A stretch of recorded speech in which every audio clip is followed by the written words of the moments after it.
My name is NassimHaramein. Thanks for coming, all of you. We've got people from everywhere. Portland, Ashland, Reno, all the way from Reno. It's great. Thank you all for being here. So today we have a big day. A lot of information is gonna flow through this room today, and we're gonna go through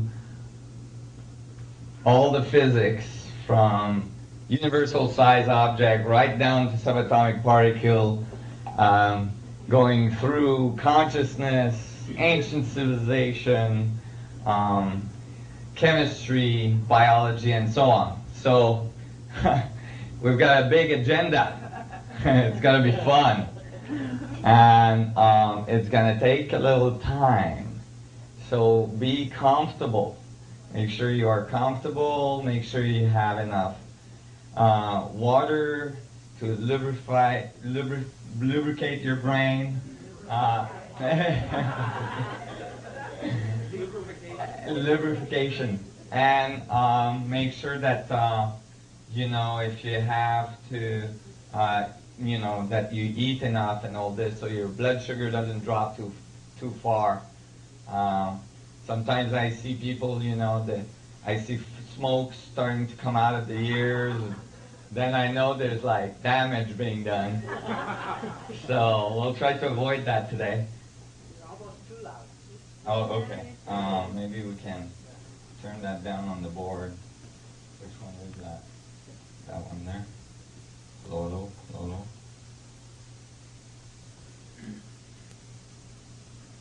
Okay. Is that better? Yeah. Good. I've been having a little bit of trouble with my throat, so usually I just project, but today I'm going to try to be nice to my voice. Yeah. Get good lubrication going. So, go ahead. What's the break schedule? The break schedule is when I see everybody's turning purple because they have to go to the washroom and stuff, then I'll stop. Actually, if you guys are really exhausted and you need a break, just let me know, because I just keep on going. I just go and go for like 13 hours. So, sometimes I forget about the crowd. And so, oops. So, but in general, I'm going to try to break around 1 o'clock or 12:30. And then we'll reconvene for a little more, and then we'll have lunch around 2, and then come back, and then I have the evening sessions. We might be here for a while. So, I was asked to present a bunch of different things today that I usually don't have time to present, so I'm going to try to squeeze it in. So especially a section on the Knights Templar that I usually don't present. So I'm going to talk real fast. One thing that happens is that when I'm presenting this information, there's a certain amount of complexity. Although the concepts are really simple and you're going to get them right away, there's a certain amount of complexity. There's a certain amount of rewiring that occurs from things that you've been taught, and from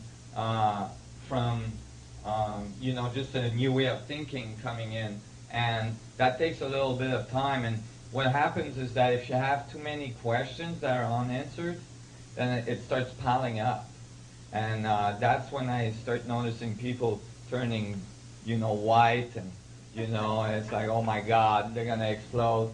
And so, because it makes like a dam of all the things that are not figured out. So I'm gonna allow you to interrupt me and ask questions, but it's gonna have to be like really, really crucial for you to interrupt me and ask questions. Otherwise, I just get interrupted too much and it breaks the flow and it's really hard to get all the information in.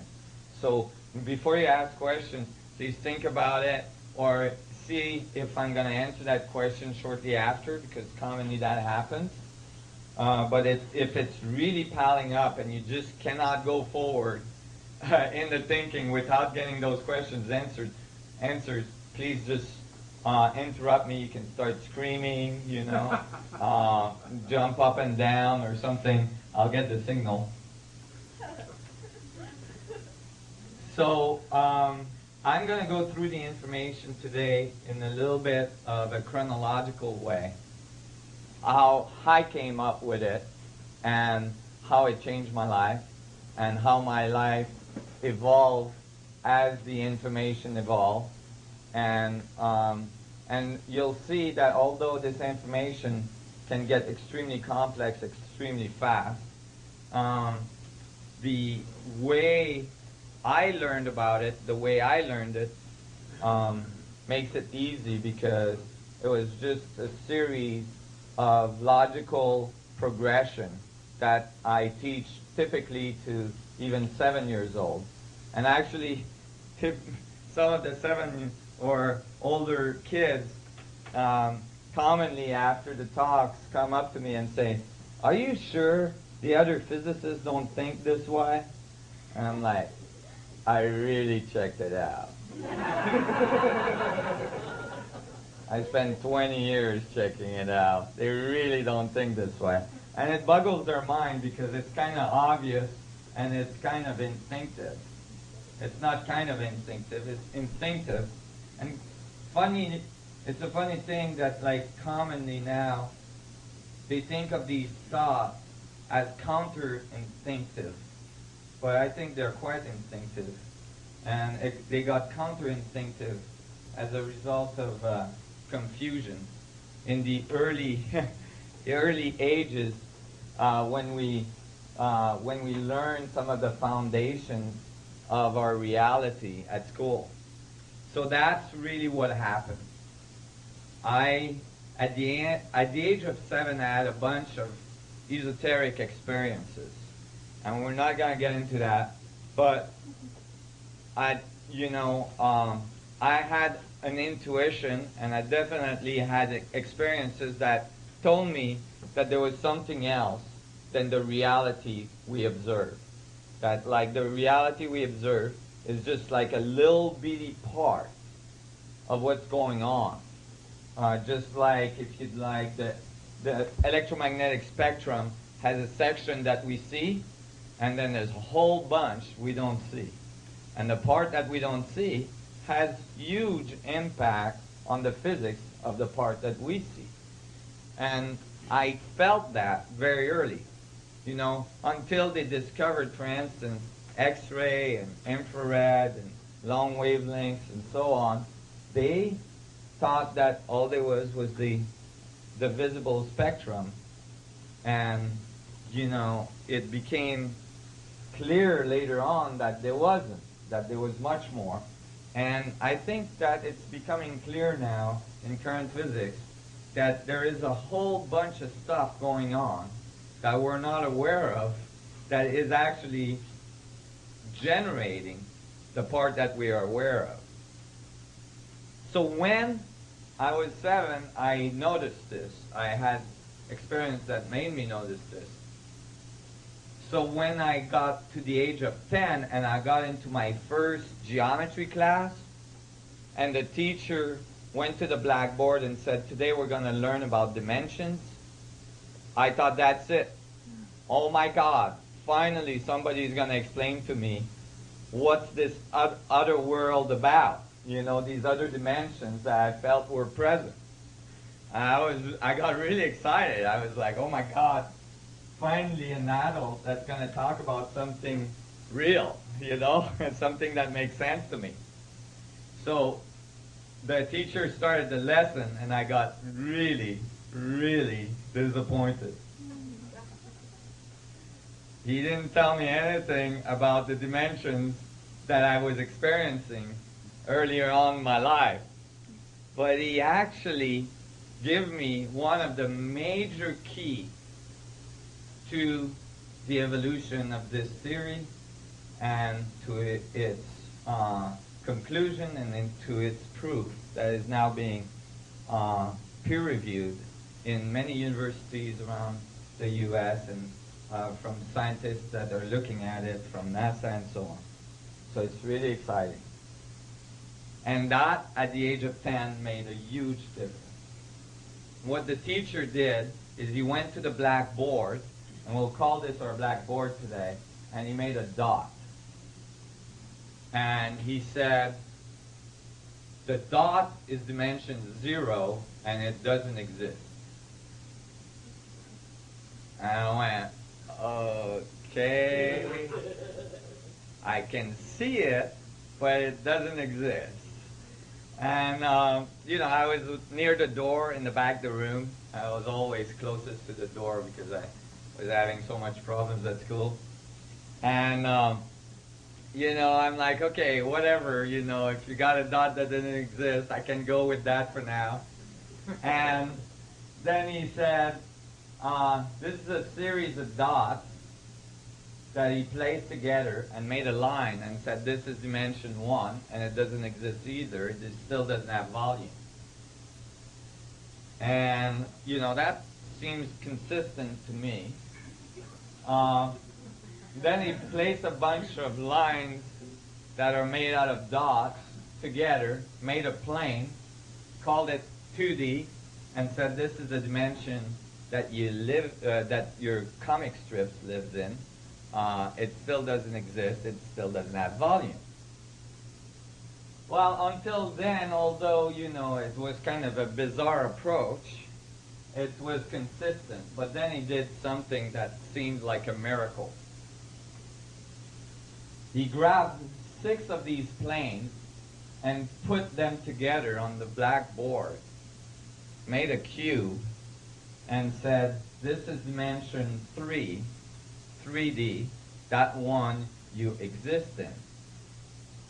And I was in the back of the room, and I'm like, oh my God, how can that be? And I could tell that all the other kids in the room were like, huh? You know, but nobody was saying anything. I wasn't about to put my hand up because I knew the next thing that was going to happen is the door was going to get open and I was going to get kicked out again. So I didn't want to do that. So I didn't say anything, but it didn't make sense because it's like that was a mystery cube. Because if you have a dot that doesn't exist, that makes a line that doesn't exist, that makes a plane that doesn't exist. You slap 6 non-existing planes together, you don't get existence. All you get is non-existence to the 4th. Okay? It's got nothing to do with existence. You just have got a bunch of non-existing dots together, so nothing exists. And that was not logical. I have a tendency to be an extremely logical human being. And it turns out that Buckminster Fuller, I found out later, had the same problem at school. He wrote about it in his book. And he didn't understand how this worked neither, and he didn't thought it was correct. And actually, through my research, I found that this is an ancient riddle. It's mentioned in ancient manuscripts that are from the Middle East and so on. And there is all sorts of treaties about this problem, although this problem is the foundation of our understanding of physics and dimensions. And all of our knowledge is actually based on it. And it creates a lot of problems. This simple riddle that is unsolved has generated a whole set of distortion in our societies and in the way we do physics and the way we understand the universe and how we relate to it. And we're going to see that today. We're going to see this error just come back and bite us in the butt every time we come around the corner. You all following this? Yeah. Well, okay. Well, I was going home from my school that night, and, I had an hour and a half bus ride back home. And that's because I kept on getting kicked out of the schools closest to my home. So I had to go further and further, and some physicist once told me, actually, I was furthering my education that way. And I thought that was true because I had all this time to think when I was in the bus. So I was thinking and thinking, and I was going in this bus, and I'm like, I'm not living another day without solving this. I had no idea that nobody had been able to solve this or anything like that. Nobody told me it was not solvable. Nobody told me I shouldn't be working on this when I was 10. So I was in my bus going, I cannot survive another day on this planet without knowing what the heck a dimension is. And what is the dimension I'm in? And what are these other dimensions I'm experiencing, or these other energies I'm experiencing, and so on. So I'm thinking and I'm thinking and I'm thinking, and I've got a goal in my head that I'm going to solve this before I get off the bus. So the bus is getting crowdier, and it's like more and more people in there, and it's getting really kind of tight. I'm like sitting on this little bench, and I'm getting squashed, and I'm getting really uncomfortable, and I'm trying to think about all this, and I'm like, I got to find a solution. And at one point I thought, well, maybe I should like try to get my mind out of this bus because it's just getting too crowded in here. So I started to expand my mind, and I rose above the bus, and I saw, in my mind's eye, I saw the bus becoming a dot. And then I rose further, and I saw the Earth becoming a dot. And I rose further, I saw the solar system becoming a dot. And I rose further, and I saw the galaxy becoming a dot. And then I flew back into the galaxy, into the solar system, and back into the I saw the Earth, and then I saw the bus, and I found the bus and flew back into my body. And I thought, wow. And I looked at my hand, and I flew into my hand in my mind's eye, and I saw it was made out of dots. I didn't know those were called cells, And then I flew into one of the cells in my mind's eye, and I saw that cell had to be made of thousands of little dots we call atoms. And I flew into, actually, billions of little dots we call atoms.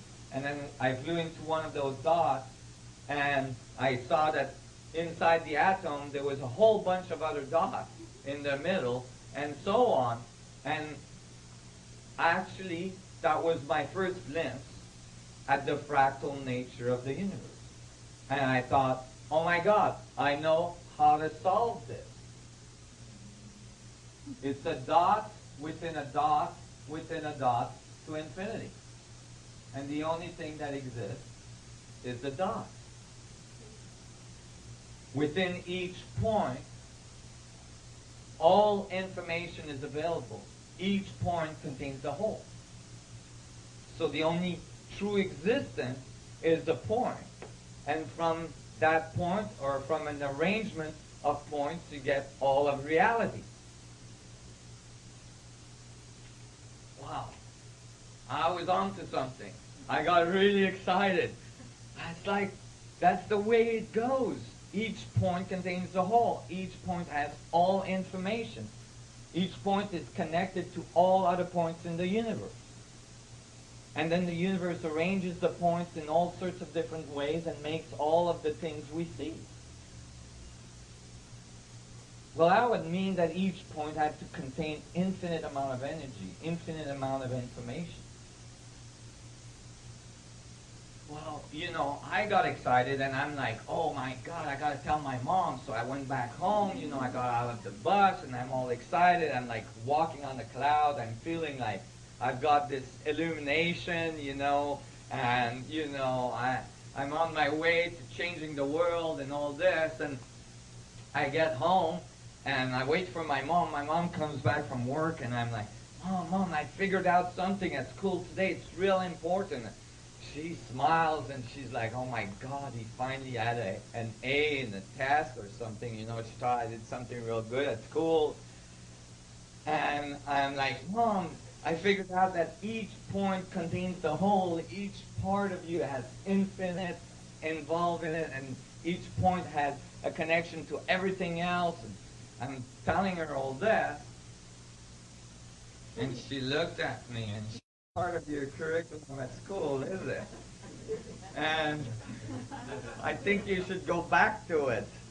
You're not doing," and and my mom's kind of a pragmatic person, and she's a Roman Italian, woman, and she just looked at me and said, "Anyway, today, I don't feel infinite." You know? I'm not feeling infinite, so why don't you just go back to your curriculum, Go do your homework or something. And it kind of, I got disappointed. It crushed me. I was like, "Oh my God, she's right. How can a point contain the whole if a point has a finite boundary? If the body has a finite boundary, how can it have infinity in it?" So I was like, "Oh, I gotta go back to the drawing board on this one." I was like, that doesn't really work. How do I do this? Well, it turns out that that's gotta be one of the largest errors that is going on in our understanding of physics and our understanding of the way the universe functions and our place in it. That is, that infinity and finite system are opposites instead of complementary. But how can a finite system and an infinite curvature be complementary? How can the two be together? I knew when I was 10 that there was a solution to this, because I knew I was right, because I had seen it in my mind's eye. I instinctively knew it. Actually, most children I talk to, if they haven't gone through that first lesson of geometry, know this. They think of the universe as infinitely big and infinitely small, all embedded into each other to infinity. In general, they think of that as being quite logical. The kids are not the only people that thought of this. Do we have sound on the computer? One famous physicist, Carl Sagan, wrote a book called Contact. And then there was a movie that was made out of that book. And the movie starts like this.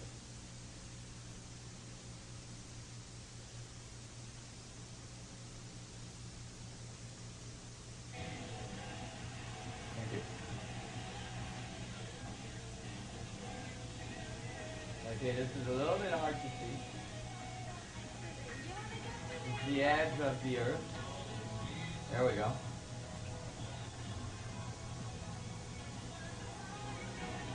And so we're moving away from the Earth in space. And as we move out, we catch up with all the radio waves that were sent into space by the Earth.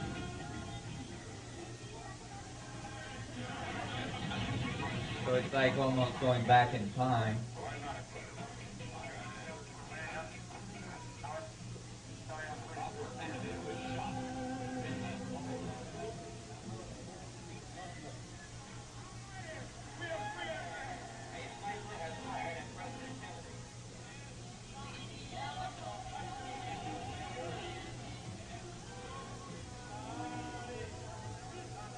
goes Saturn.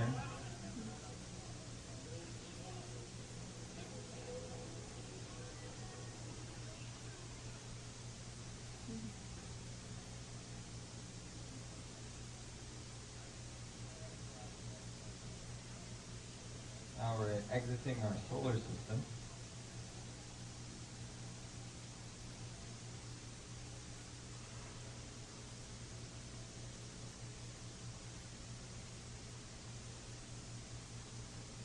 And shortly we'll be exiting the arm of the galaxy we're in.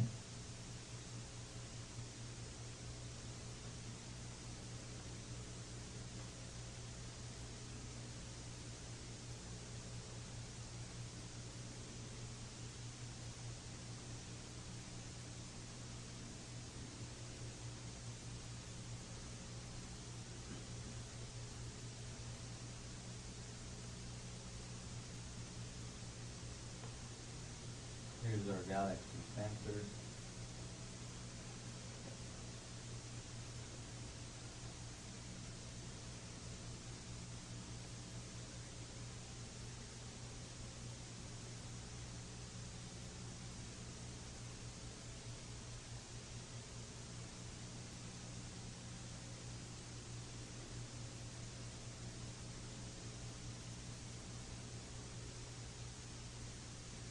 And now we're moving faster and faster away from our galactic supercluster.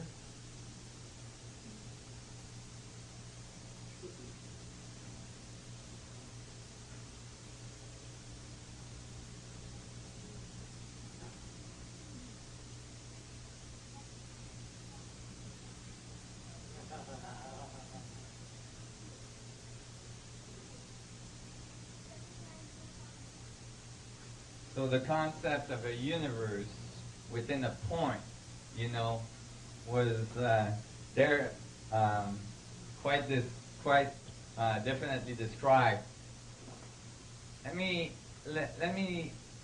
tell you as well that the concept of a universe coming out of a dot is not that outrageous. The current theory of the Big Bang says that we all came out of a dot the size of a Planck's length, 10 to the minus 33 billions of times smaller than an atom, and all of our universe. The only difference here is that this view says, no, it didn't all emerge from one dot that decided to make a universe. All dots contain the possibility of a universe in it. All dots are connected to all other dots. And so here, then Hollywood came up with their version of this concept. And since they're the man in black, they have much faster technology. They can move much faster than anybody else. So that's the end of Man in Black movie. And they had extreme speed. Because they got all that alien technology.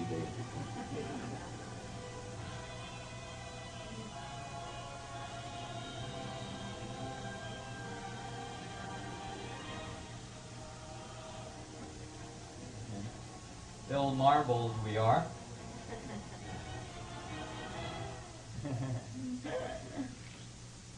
So these concepts have been around, except they've never really been understood because, again, how do you fit infinity in a finite space? And it's crucial that we understand how we did it. Well, when I grew up, eventually, I found the solution. I found the answer to this. The solution is what is called a fractal. And I'm going to show you very, very simply how infinity fits into finite. How infinity and finite systems are absolutely complementary.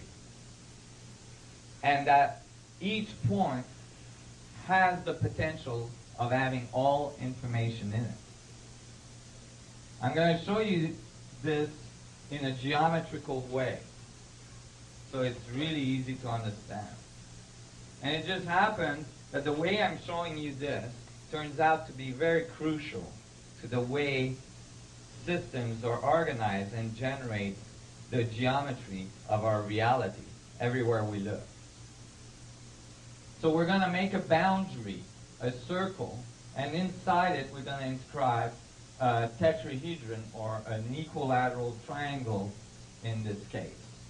The boundary could be a sphere, and the middle triangle could be a tetrahedron. Okay? So this you can visualize in 3D space, in spherical coordinates. Now, the universe is polarized, positive, negative, male, female, white and black. So this has a polarity, right? And generates a reverse equilateral triangle. Now, I'll give you a hint to the ancient civilization part of this lecture we're going to have today. Right away, we have one of the most commonly found symbols in all ancient civilization around the world. A circle with a double triangular polarity inside it, commonly referred as the Star of David, or the Shield of Solomon, the Star of Zion. It's found on the on many walls around the world of ancient civilization. Now, if you keep adding triangles, you get smaller stars of David. And then you can keep adding them again, and you get smaller stars again. Now, at each level of the fractal, you're going to generate a boundary. This is an important part to understand. Each level generates a boundary. Again, boundaries at the next level. And now I'm making smaller boundaries. See, I didn't put them all around because I got lazy. And then now I'm making smaller boundaries again. And smaller, and now they're so small you can't see it. Now, if I give that equation to my computer and got the computer to just keep making boundaries, keep making smaller and smaller triangles, it would continue to do this to infinity until it heated up, melt down, and I'd have to go and get myself a new computer. But assuming it didn't do that, it would keep making smaller and smaller triangles to infinity. And I could give it a code so that every 5 iteration or 6 iteration, it would zoom in so you could see it again, and then starts making more triangles, and then zoom in, and then so on to infinity. However, although I can place an infinite amount of triangles, I will never exceed the first boundary I made for myself. Never. I just showed you how infinity fits in a finite space, or a so-called finite space. Because you can divide to infinity within the circumference of a circle. What does that mean? Why is that important? What does that do to your life? What does that do to the way we do things on this planet? Well, let me give you an example, even if it's just for physics. We built faster and faster and faster accelerators that cost billions of dollars to build, to get smaller and smaller and smaller and smaller. Now we're at like millions of times smaller than an atom particle, actually. And we're building accelerators now in Geneva in Switzerland that are costing $300 billion, I believe. 5 countries had to get together to build it, right? To get even smaller particles. Well, if we understand this principle, we would understand very quickly that you can keep building larger accelerators and you can keep getting smaller and smaller particles. You can always keep dividing.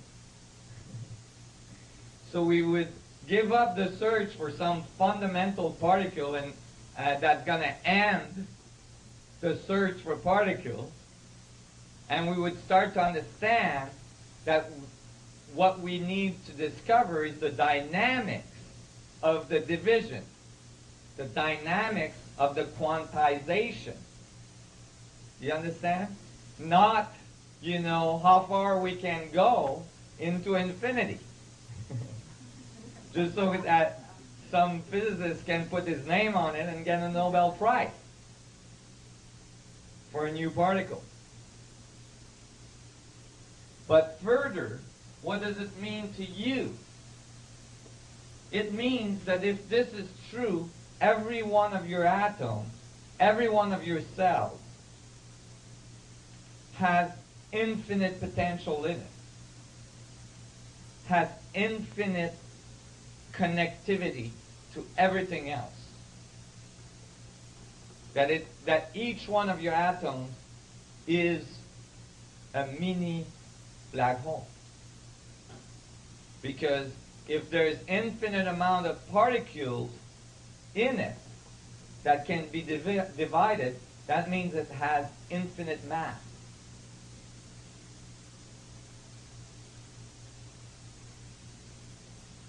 Most people say, I can't envision infinity. It's a good point. You might have to take a lot of coffee in the morning. But it's like, I can't visualize infinity. If it's true that I have an infinite nature inside of me, how is it that I can't see it, that I can't visualize it? That's a good point.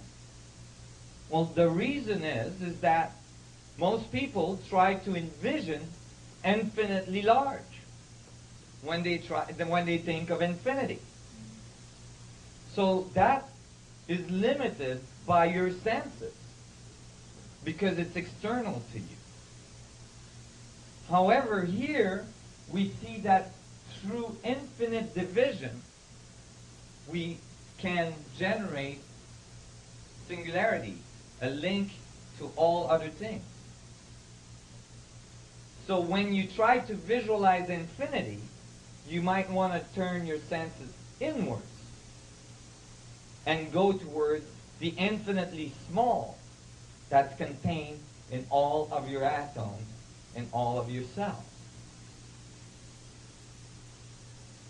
Well, just happens that all of the masters that have walked the earth have been trying to tell people about turning their senses inward through meditation, prayers, and so on, to connect with their infinite nature. The Buddha, Jesus, all these people said the temple of heaven is within you and within everything. That's the description of a fractal, my friend. The thing is that it was never appropriately applied to physics. It has huge repercussions in physics because it completely changes the way we look at the structure of reality if everything contains the whole. So you see, already, this is a key to understanding your nature and your potential. How many times in the year do you turn your senses inward and connect with your infinite nature?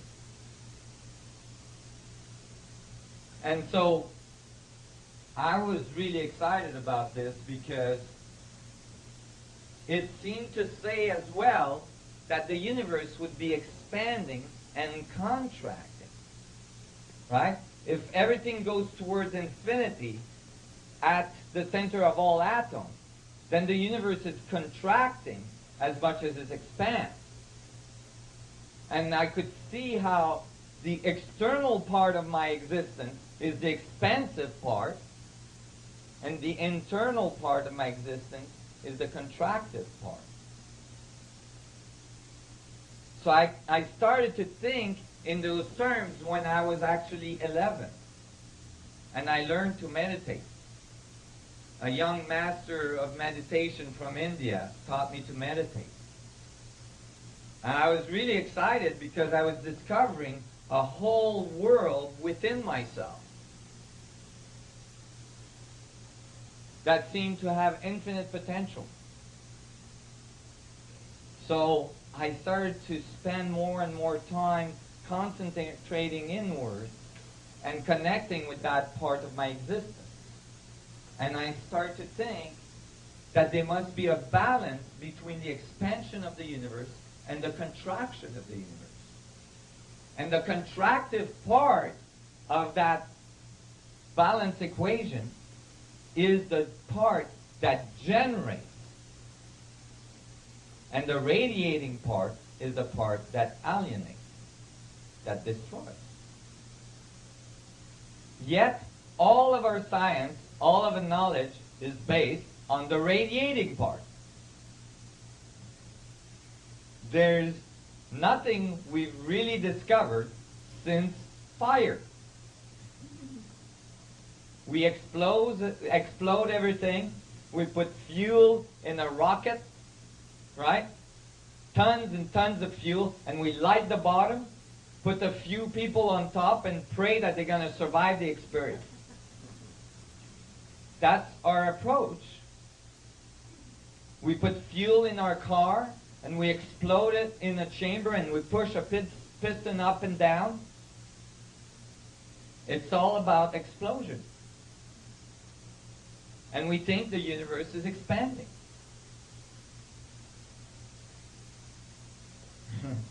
When much later, I was brought to Georgia Tech to have a conference, kind of a debate with other physicists. These are very well-known physicists, highly regarded, older people that had their students there. And we were talking about things.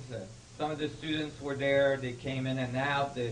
We were, looking at equations. We had all this stuff on the big wall there, on the blackboard.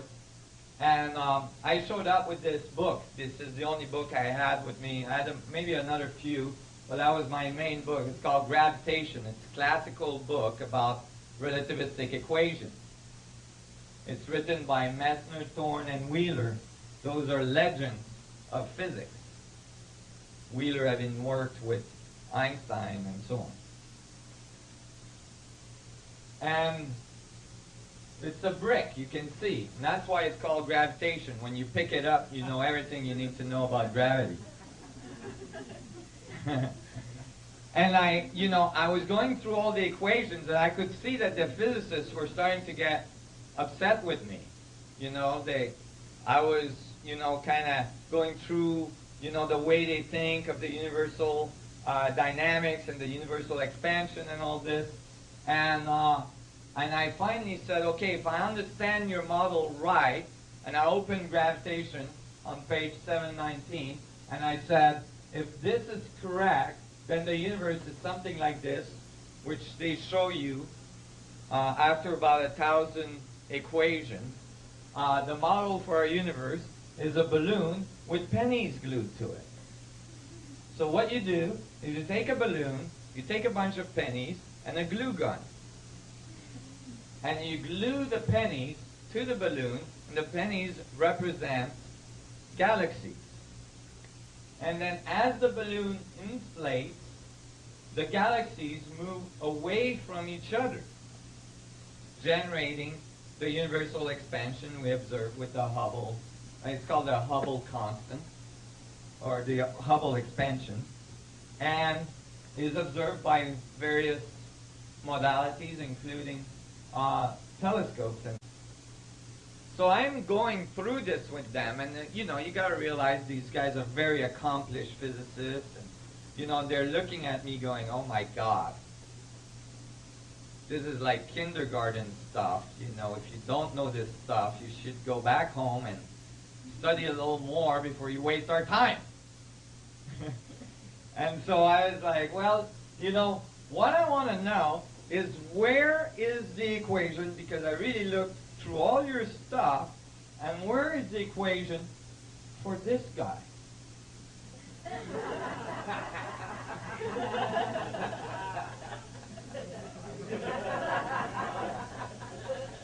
And, the room became quiet. And I was saying, well, this is definitely a component of the dynamics that are going on. And I said, if you keep drawing, if you don't stop at the face, and you keep drawing the rest of the guy, you'll notice that when the balloon expands, the lungs contract. For every action, there is an equal and opposite reaction. First law of physics.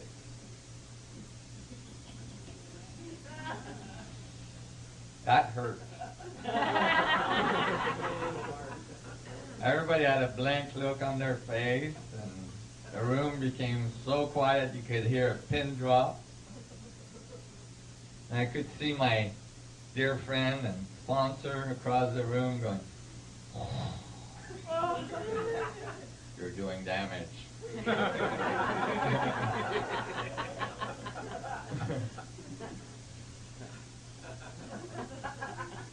Kind of obvious. Completely missed. Obviously, if the universe expands, then something is contracting. And that dynamic of expansion would be a feedback, right? Expand, contract, expand, contract. And it would have a very specific topological structure, meaning it would look in a very specific way. It would have very specific dynamics for things to be able to expand and then contract and so on. So, when you think about it, and I was thinking about it for years, if you radiate, if you look at the universe, you find that everything in the universe radiates.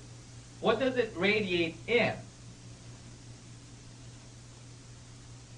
In the vacuum. The vacuum of space. Well then, the vacuum cannot be thought of as empty, can it?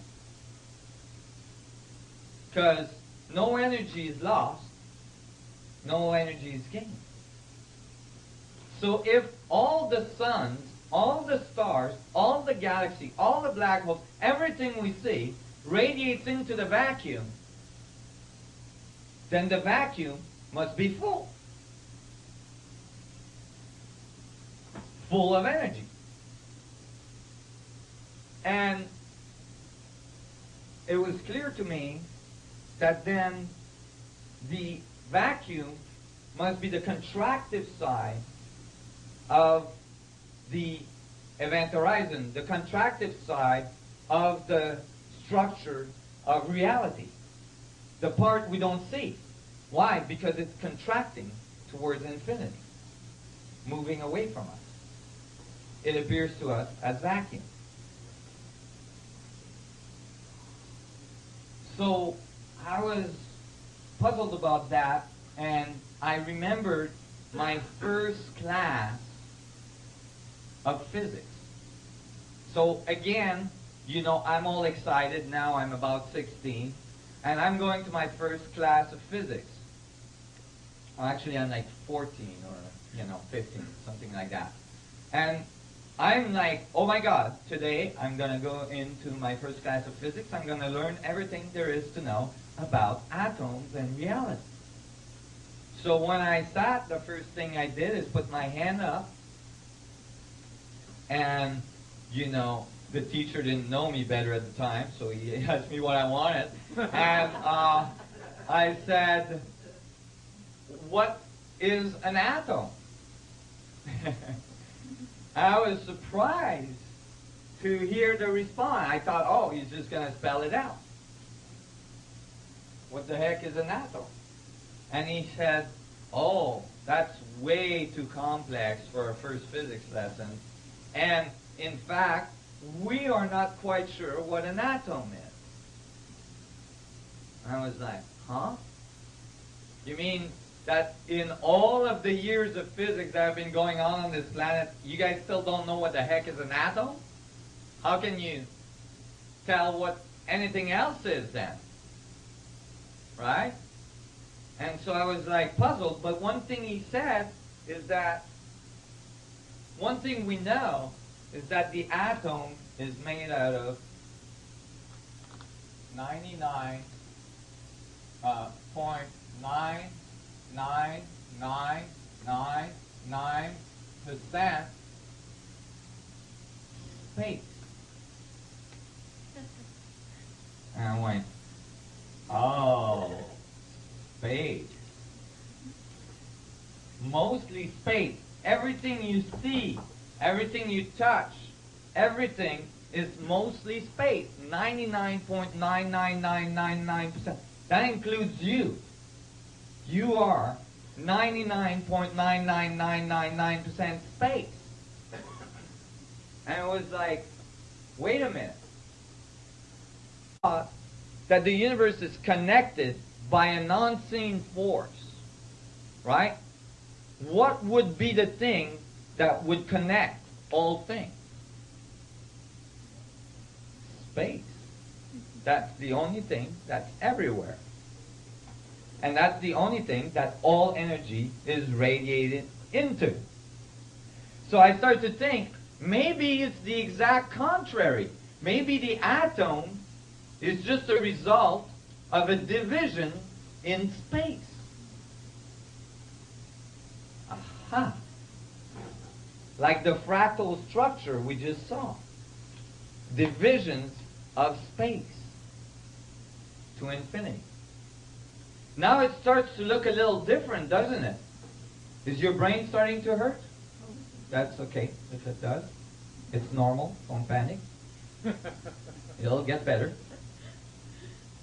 But imagine you're doing music. You need silence to be able to cut it, to make music, to make a beat. If you're making reality, you need space to define the reality in between. So space, reality could be just various resolution, right? Various divisions of space in a fractal structured vacuum, which is some of the math we just published recently. It's becoming extremely popular, the concept of a structured vacuum, energetic structured vacuum. This is in advanced physics.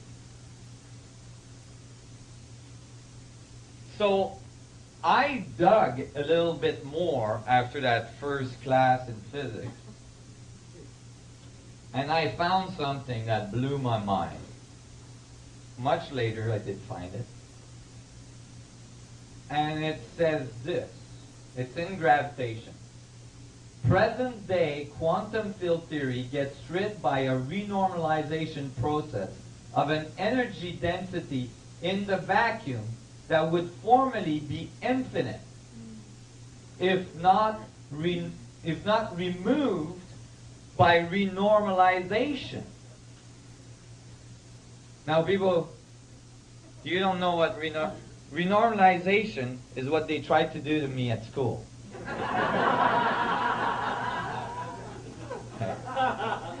It didn't work so good, can you tell? We'll talk about renormalization in a minute, but here, energy density in the vacuum that would formerly be infinite. That means that current day physics for subatomic particle, quantum physics, has to have a huge amount of energy in the vacuum for all their physics to work. Why do they try to remove it by renormalization? I'll explain that right now. There is two infinities in physics.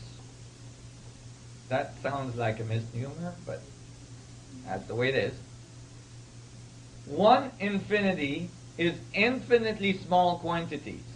You know, you mix this quantity with this quantity and you approximate it, and you know, infinitely small. At one point you say, okay, well, it doesn't matter, it's just bits, you know, like infinitely small.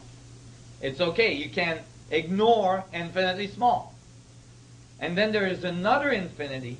That one has a highly technical term that is found in physics books, and that term is nasty infinity. Yes, it's used in physics commonly. Nasty infinity is not infinitely small, but infinitely big. When you find something that's infinitely big, you can't just say, oh, I'm just going to ignore that. Right? I'm just going to ignore infinite amount of energy. I don't think so. You got to do something with it. And that's why they call it nasty, because it's like, oh my God, what do? We've got infinite amount of energy in the vacuum.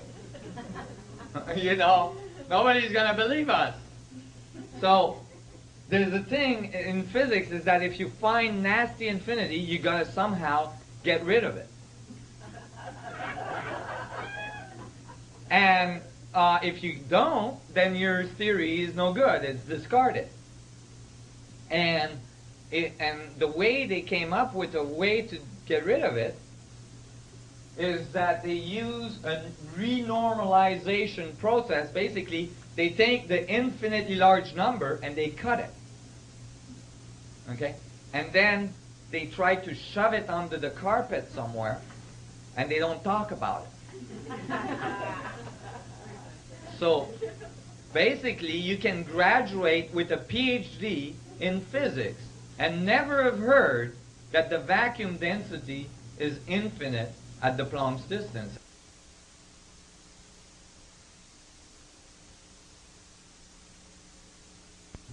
Right?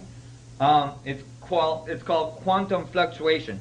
Now it's getting more talked about because of many, many different reasons.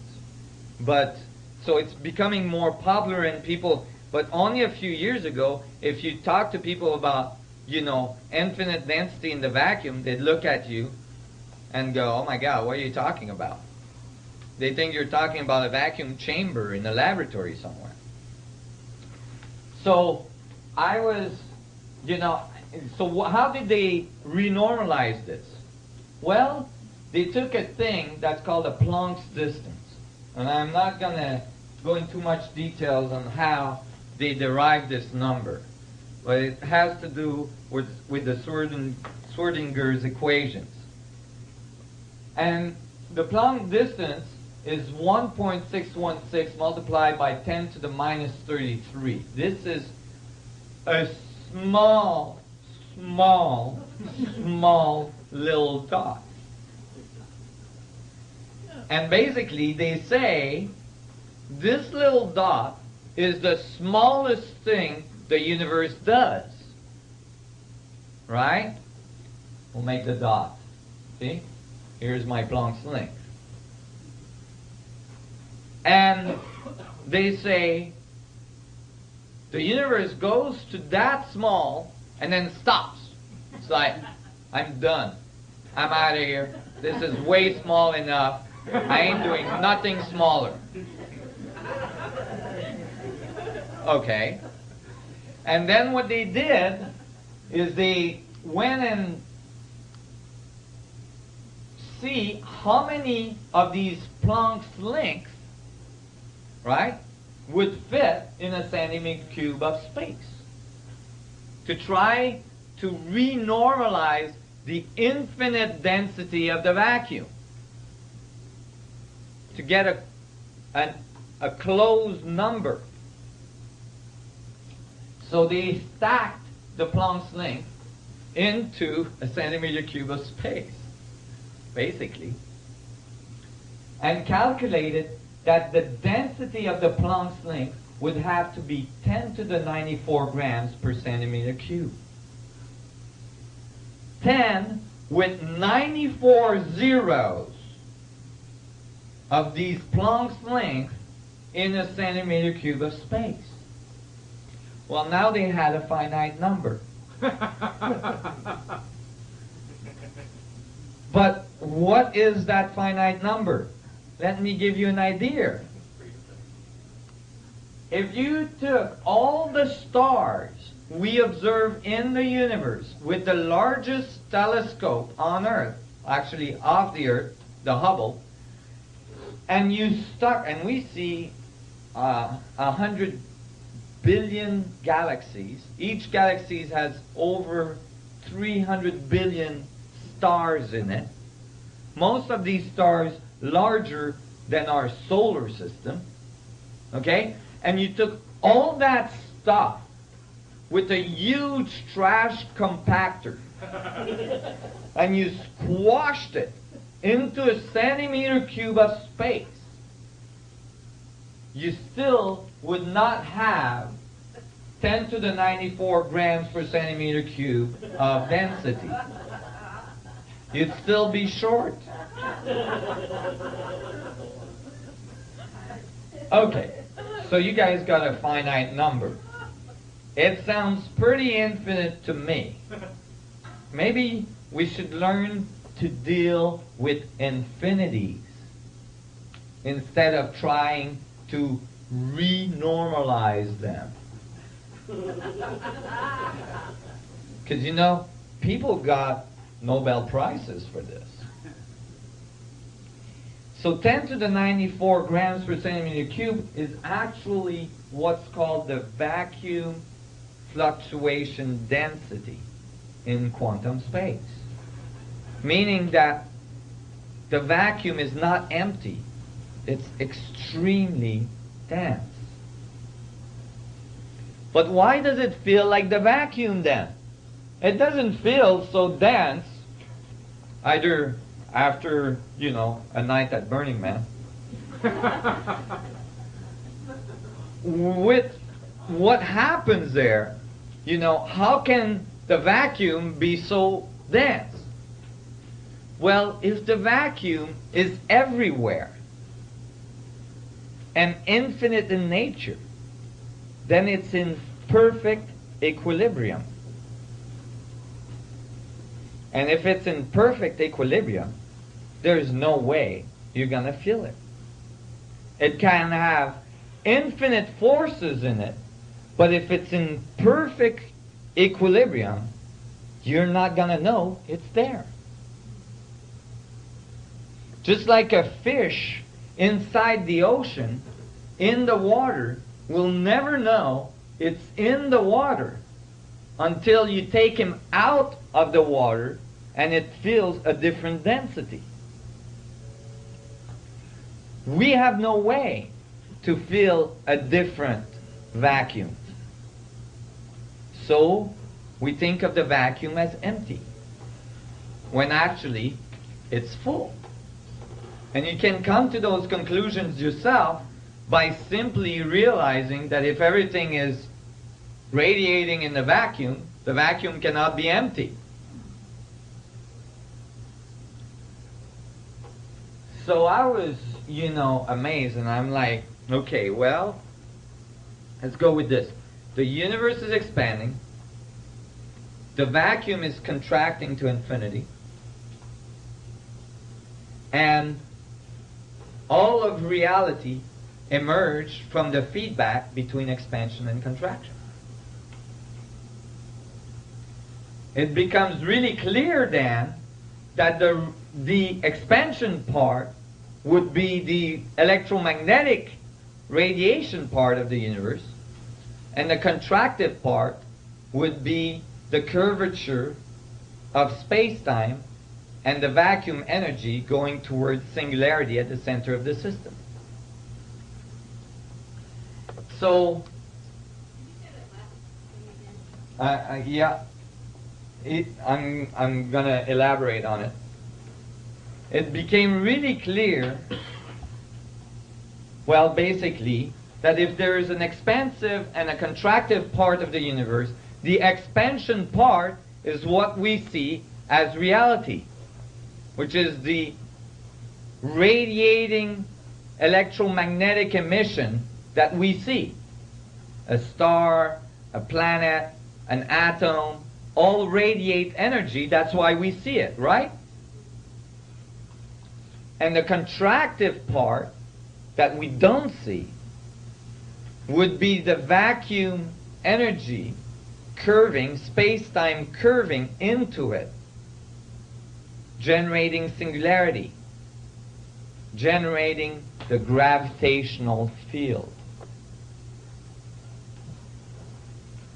So now I had an inkling about the relationship between electromagnetism, radiation, and gravity. Gravity goes into the singularity. Gravity going towards singularity. Space-time curving towards singularity.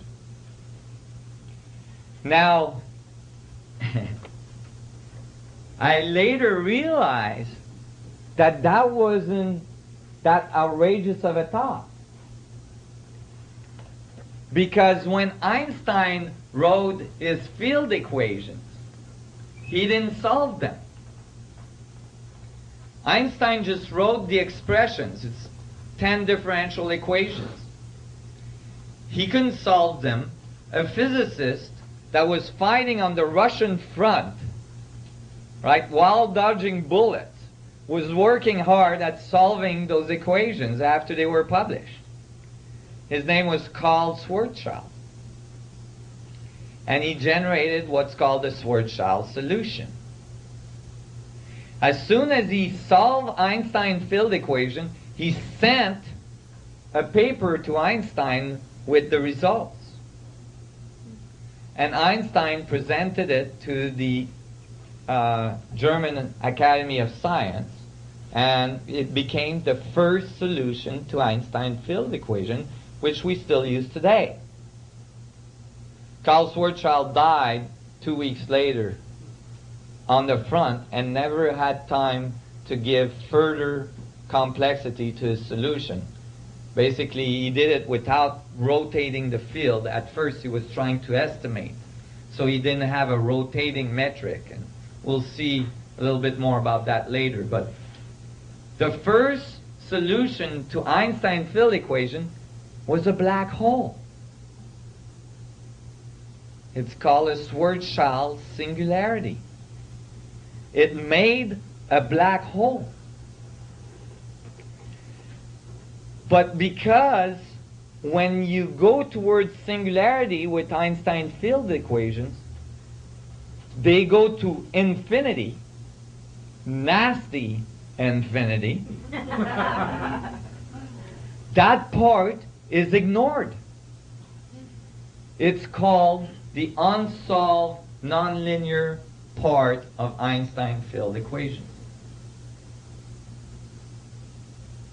So we use only the weak part of the gravitational field. The part that's not curving very much towards singularity. The part that's much weaker on the outside of singularity. You guys see where I'm going with this? Oh my God. big omission. Infinite amount of singularities just scrapped because it didn't fit our concepts. So I started to think, well, okay, if the universe is expanding and the universe is contracting, then there's got to be geometry to describe that. There's got to be a structure that describes the contractive side. The expansion side was pretty easy to figure out. If things are expanding from a point, from a center, then they must be expanding radially. It must make the geometry of a sphere. Right? The expansive part being a geometry of a sphere. That's what we see. A sun, a planet, a galaxy. Galaxies have galactic halos that are perfect spheres around them. Atoms, cells, whatever. Spheres. So we see the sphere part because that's the expansion part. But what I wanted to know about was the contractive structure of the vacuum. Why did I want to know about that? Because if I understood the structure of the contractive part of the vacuum, then I understood the geometry of the foundation of creation. Do you guys follow me there? Because if that's what creates, if that's the general active thing, that's the thing that holds things together, then that's the key to the force of creation of all things. If you have a sphere or a ball on the end of a rope and you spin the rope, you're going to feel a force outside pulling away from your hand, right? That is not a true force. It's called centrifugal force. It's not a true force because the only reason that force is occurring is because the ball is attached to the rope, which is attached to your hand. The centripetal force, the force that's holding the ball to the center, is what's making it go in a circle. Without the string, the ball is going straight and there's no force. You guys follow me? So actually the force that holds to the center is the primary force from which the illusionary radiation occurs. Do you see what I'm saying? I mean, that has huge implication in philosophy as well. Because if you go inward deeper and deeper, then you would expect more and more radiance to occur. Because you have a feedback relationship between the internal gravitational collapse and the external expansion of the electromagnetic field.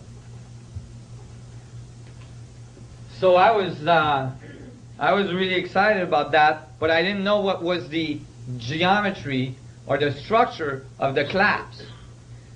I knew one thing, is that the geometry of the collapse had to be in equilibrium. So I looked and I thought, well, if the sphere is the highest volume possible, which it is, then the geometry, so it's the highest volume possible because it's expanding, right? Then the geometry of the collapsing vacuum must be the smallest geometry possible.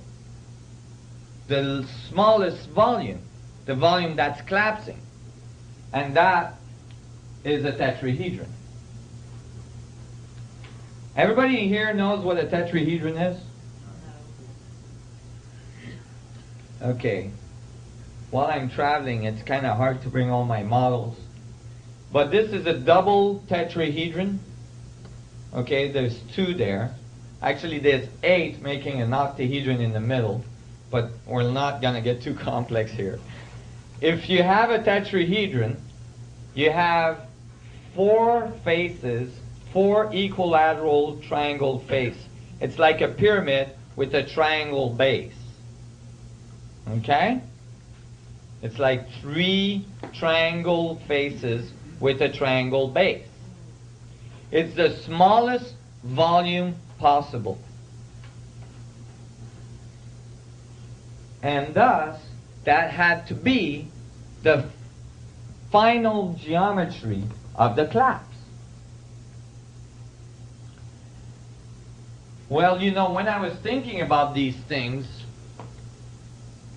it was almost 15 years ago, there wasn't people like if you go in Sedona right now, you know, like, or, you know, Burning Man or whatever, you know, there wasn't people going around with tetrahedrons on their heads and like living in tetrahedron houses and, you know, having tetrahedron cars and stuff like that.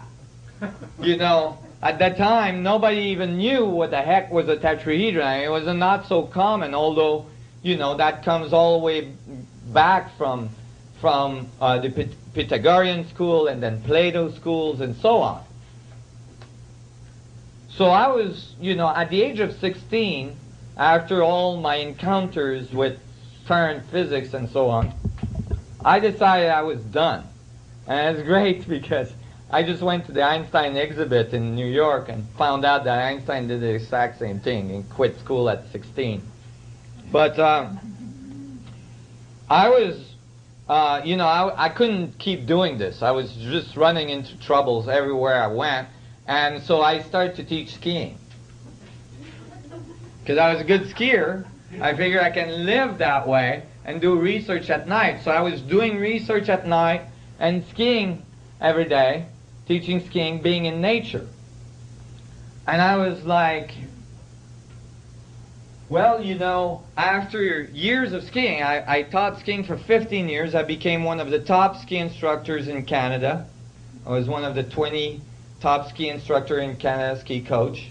And I was very successful. And I was going from Canada to Australia, New Zealand in the summer to do their ski season there. And then back to Canada. And then back to Australia. And then back to Canada. And I was freezing my butts out. I had no time to unfreeze. I had like a week and a half to 2 weeks on, you know, Fiji Island, you know, in between seasons. And I was just not cutting it. So after a while of doing that, I got tired of it. And one summer I said, that's it. I ain't teaching skiing again this summer. I'm going to teach scuba diving. So I'm, you know, decided to thaw out one summer and teach scuba diving. And I had been scuba diving since I was a young kid, so I knew I could teach scuba diving. So I opened a map, and I thought, okay, I got to be south of the border. It's got to be extremely hot. And so I took a map of Mexico, and I found this little island called Isla Mujeres. And I thought, wow, you know, I was a ski instructor. Island of the women, man. That sounds good to me. So I decided I was going to go to Isla Mujeres. So I went down there and I got a job as a dive master, and I started to, you know, dive master down there, and I learned a lot and all this. And then one day I had a day off, and I decided to go for a little expedition. And I hadn't seen the pyramids, so I decided to go to Chichen Itza, the pyramids of Chichen Itza. Well, you know, it's like you get in the bus. You know, I had to take the ferry from the island. I got in the bus, you know, with the chickens and the pigs and everything. And I'm going through the jungle, you know, for hours. And then finally, you see these pyramids sticking out of the jungle in the middle of nowhere. And it's like, huh? And they're like these huge monuments. And I get onto the site, and I'm walking around, and I'm like going, wow, how did this get here? So I'm climbing on top of the pyramid, and I figure I meditate on it, so I'm sitting down, I'm trying to meditate, and sure enough, as soon as I close my eyes, I hear, a group of tourists coming off the stairs on the other side with a tour guide. I'm like listening, trying to meditate, and and I'm listening to this tour guide, and the tour guide is saying how, all the rocks were cut in the quarry over the mountain range we see in the distance, and that they were carried from there, cut with copper tools, and then carried from there on with vine ropes on logs across the mountains, across the jungle, down the mountains into Chichen Itza, and then assembled into this amazing monument we were standing on. I'm listening to this and I'm going, really? And then he mentioned that actually the monument was actually carved and cut perfectly so that on the solstice every year, when the sun rises, it casts a shadow of a snake going up the stairways, and the snake head is carved on the bottom, and it really works. And I'm listening to this, and I'm like, wait a minute, that doesn't sound right. These people, like thousands of years ago, were going around with huge stones across jungle, across mountain range, right? And like putting them in this perfect building that's amazingly well aligned to astronomical events. And it's not like you can build the pyramid and then like get Joe out there and get, okay Joe, the sun's rising now. Okay, pick it up now. Okay, a little bit to the left. You can't do that. You gotta calculate that stuff in advance. And those are not simple calculations. Those are very complex. Just happens that most of these buildings we find around the world are pyramidal. Most of these enigmatic buildings are pyramidal, and most of them are aligned with incredible accuracy to astronomical events. So as I was listening to this, and I'm a climber as well, and I know rock, and I know that you can't cut rock with copper.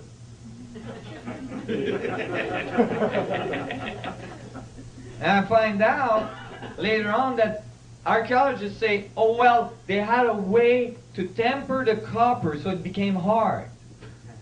And I was like, okay, can anybody else do that? No. You mean that with all the millions of dollars that are invested in research and metallurgy, nobody is able to harden copper, but the ancient people thousands of years ago could do it? The other thing is that, have you ever tried to pull rocks on logs in the jungle with vine ropes? And now, you're talking about people that didn't have the pulley. So now you gotta stack these rocks to make your pyramid without a pulley. That didn't sound right to me. Just because I'm a type of a logical person. And I was standing on top of this pyramid, kind of scratching my head, going, oh my God, that doesn't sound right. There's got to be some mystery we're missing here. And then it hit me. It's like, wait a minute. This is a pyramid. And there's pyramids all around the world from these ancient civilizations. Why were they all building the exact same geometry? Why didn't they make a cube? What's going on? What's with this pyramidal thing? And I thought, okay, maybe this is a long shot, but maybe they knew something about the fundamental structure of the vacuum.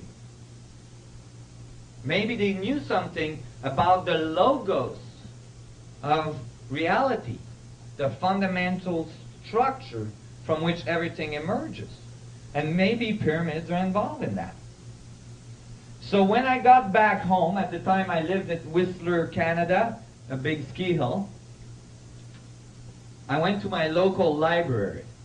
Well, you know, in a ski resort, library is not, you know, so elaborate. But I was looking for information about ancient civilization, and the first book I came across was titled Mystery of the Mexican Pyramids by Peter Tompkins. And I thought, oh, that's a good title. Definitely is a mystery there. And I opened it randomly, if there is such a thing. And when I did, this graphic, this is not my graphic, this graphic was on the page. A tetrahedron within a sphere. Well, I had spent by then a very long time coming up with the idea that a tetrahedron and a sphere must be part of the geometry of reality. And it was the base of my theory. And to find this in a book that talked about ancient knowledge was crazy. I'm like, oh my God, they beat me to it by 2,000 years. Dang, I was going to copyright this.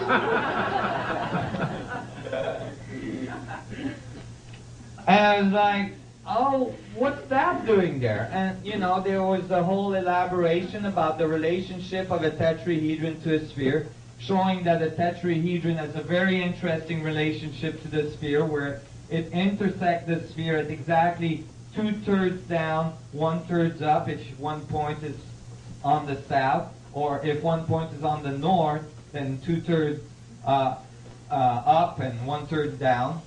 And it intersects the sphere at exactly 19.471222064 latitude, which is exactly where I live, actually. I live on the big island of Hawaii, and that is on one of those points. And I was puzzled. How did that get in there? Did somebody listen to my thoughts? But I realized that this graphic was the result of a paper that had been published by an American engineer that had been hired to survey the huge city, ancient city of Teotihuacan, near Mexico City. This is where there's the moon pyramid, and the sun pyramid, and the way of the dead, and all this stuff. His name was Hugh Holliston Jr., and the paper was published by the American Society after 20 years of him putting, surveying all of the buildings there. Well, when Hugh Holliston Jr. started to survey the buildings at that ancient city, he found something very bizarre. He found that all the buildings there seems to, like the large buildings, the temples and such, seems to be in the exact appropriate place to describe all the orbits of our solar system, with the sun pyramid, the moon pyramid, and everything. He found all the orbits, including Pluto and Neptune. Now, Pluto and Neptune, Neptune, I think it was late 1800s. Pluto was discovered by us early 1900s, 1920-something, by the observatory in Arizona there, in Flagstaff, Arizona. So, how come these people, thousands of years ago, had these orbitals? Not only did they know these planets were there, but it had the appropriate placement to generate their orbits. Those are extremely difficult things to figure out, especially if you can't see it. And so that blew his mind. And he started to continue to investigate, and he found that there was some incredible mathematical recurrence in all of the measurements that he was taking. And that recurrence, these mathematics that kept on creeping up, were always the same. And he figured out that they were pointing out to the mathematics of a sphere and a tetrahedron embedded in it. And that's why he put that graphic in his paper, saying that if these people were trying to communicate something to us, they were trying to tell us about a sphere and a tetrahedron. He didn't notice, though, that even that city, right beside Mexico City, that ancient city, is exactly at 19.47 latitude on the Earth as well. So not only does it have the mathematics of a tetrahedron in a sphere in all of its layouts, but as well it is placed on the Earth exactly where a tetrahedron would intersect a sphere. What's the third point? Well, this is a grand circle, all around the Earth. So depending on where you put this point, these other points will move, right? But if you put this point at the big island of Hawaii, then Mexico City is somewhere in the middle here, in between these 2 points. This one is near the coast of Africa, I believe, and then this one is India, the Daikini temples in India. And so I was amazed that this engineer had come up with this. And I was confirming, that imagine that there is a fundamental structure to the vacuum, that there is a fundamental structure to reality. You would expect that throughout the ages, we would have come up with it, because it would be inherent in us. It would be oozing out of us. So I thought, maybe they came up with this then. But I knew there was something wrong, because a tetrahedron on its own is not in equilibrium. And I knew the vacuum geometry had to be in perfect equilibrium. So I had to find something else. Well, at the end of his essay, Hugh Holliston Jr. mentioned a very important thing: the isotropic vector metric from Buckminster Fuller. He said that the mathematical constant that he got from his surveying of that ancient city pointed out to the square root of 9/8, which is the mathematical constant for an isotropic vector metric generated by Buckminster Fuller. Bucky thought that this metric was the fundamental mathematical blueprint of the universe. Well, Bucky was quite eccentric. However, many of the things that Bucky came up with were later confirmed. So he's getting more and more acceptance of his work, although he's not around to appreciate it anymore. But the blueprint of the universe, he thought, was the isotropic vector metric. What is this thing? It's 10 tetrahedron on the bottom. This is called a 4-frequency isotropic vector metric. So 10 tetrahedrons on the bottom, 3 in the middle, I'm sorry, 6 in the middle, 3 on top, and then 1, making a huge tetrahedron on its own. Can everybody see this? So there's actually 20 tetrahedrons in an isotropic vector metric. And if you take only one face of the isotropic vector metric, right, just a plane of it, then you have 4 faces on the bottom, 3 faces on the second level, 2 faces on the third level, and 1 face on top. Everybody sees this? Okay. Well, when I found the isotropic vector metric, I thought, well, I'm interested about negative space. So let me take off the tetrahedrons and see what's in between them. So I did that, and when I did that, I realized what was in between the tetrahedrons. They're octahedrons. Do I have a little octahedron somewhere? Oh, I don't. I guess it got destroyed. The glue, while I was traveling, melted with this 108-degree heat we've been having. So I lost some of my models. But an octahedron is a pyramid with another one below it. Emphasis on the word pyramid.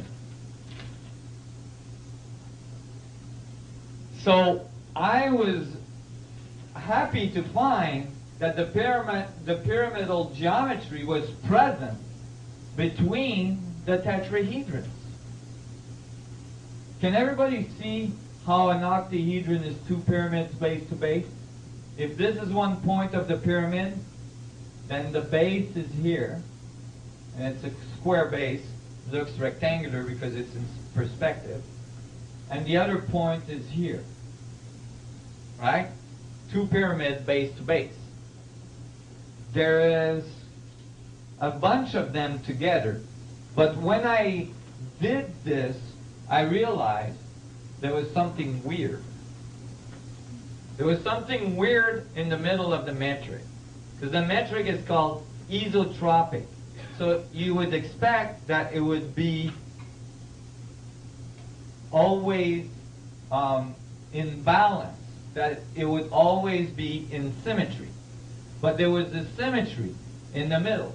I found 4 reverse tetrahedrons pointing down and rotated 180 degrees. And they didn't belong to the octahedron, and they didn't belong to the tetrahedrons that made up the outside or the metric.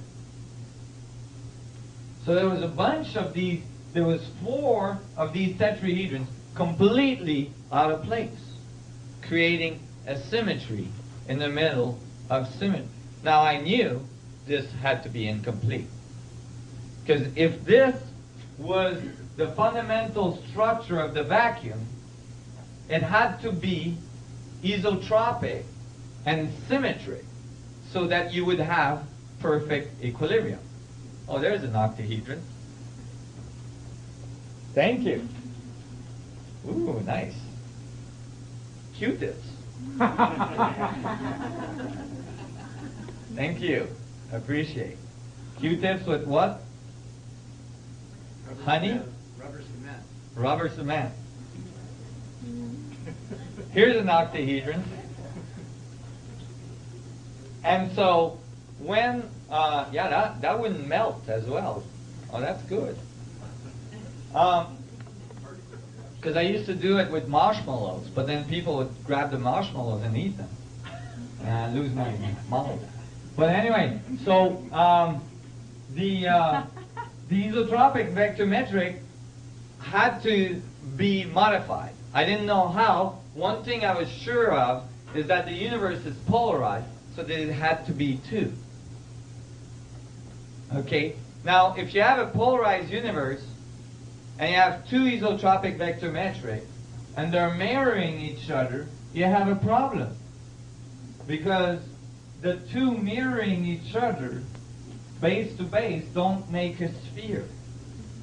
Remember, fundamental axiom, the universe is generating spheres, right? So you don't have a sphere, you have an egg. And so now I had the chicken and an egg problem. And I was like, oh my God, what do I do with this? I didn't know what to do. But I knew it had to be two isotropic vector metric. I didn't know what to do with these other spaces, these other tetrahedrons in the middle, neither. And you got to realize that at that point in my evolution now, I'm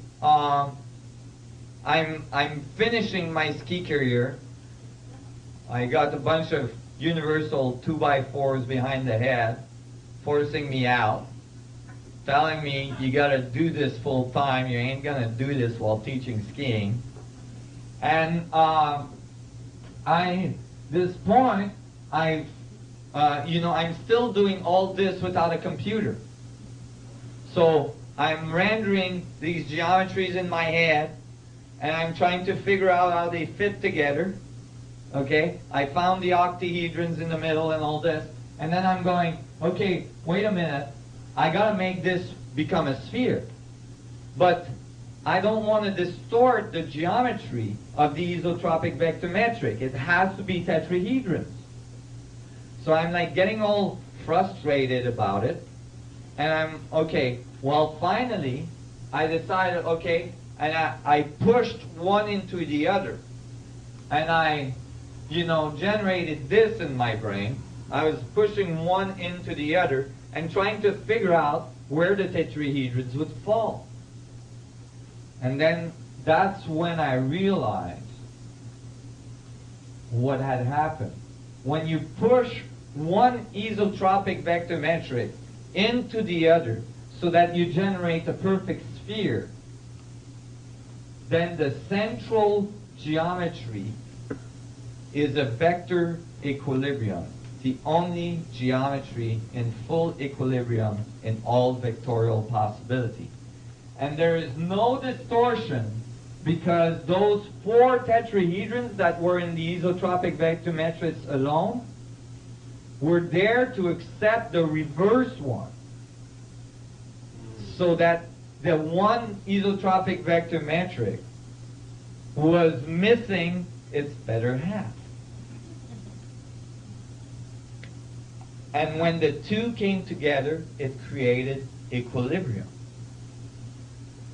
I still get the chills from that time when I discovered this. It was like, oh my God, this is beautifully, metaphorically, and beautiful for what I'm trying to achieve. The geometry of equilibrium, the geometry of the vacuum. And I could see how the male and the females coming together generates a new point of center, a new being. Boy, that, at that point, I was living in my van. I had sold everything, all my ski equipment, all my stuff. I moved into a van so I could sponsor my research. And I moved down south so I wouldn't have to eat so much. And so I was doing this in my van, and I was so excited. I mean, this was better than sex. I mean, I didn't have a girlfriend at the time,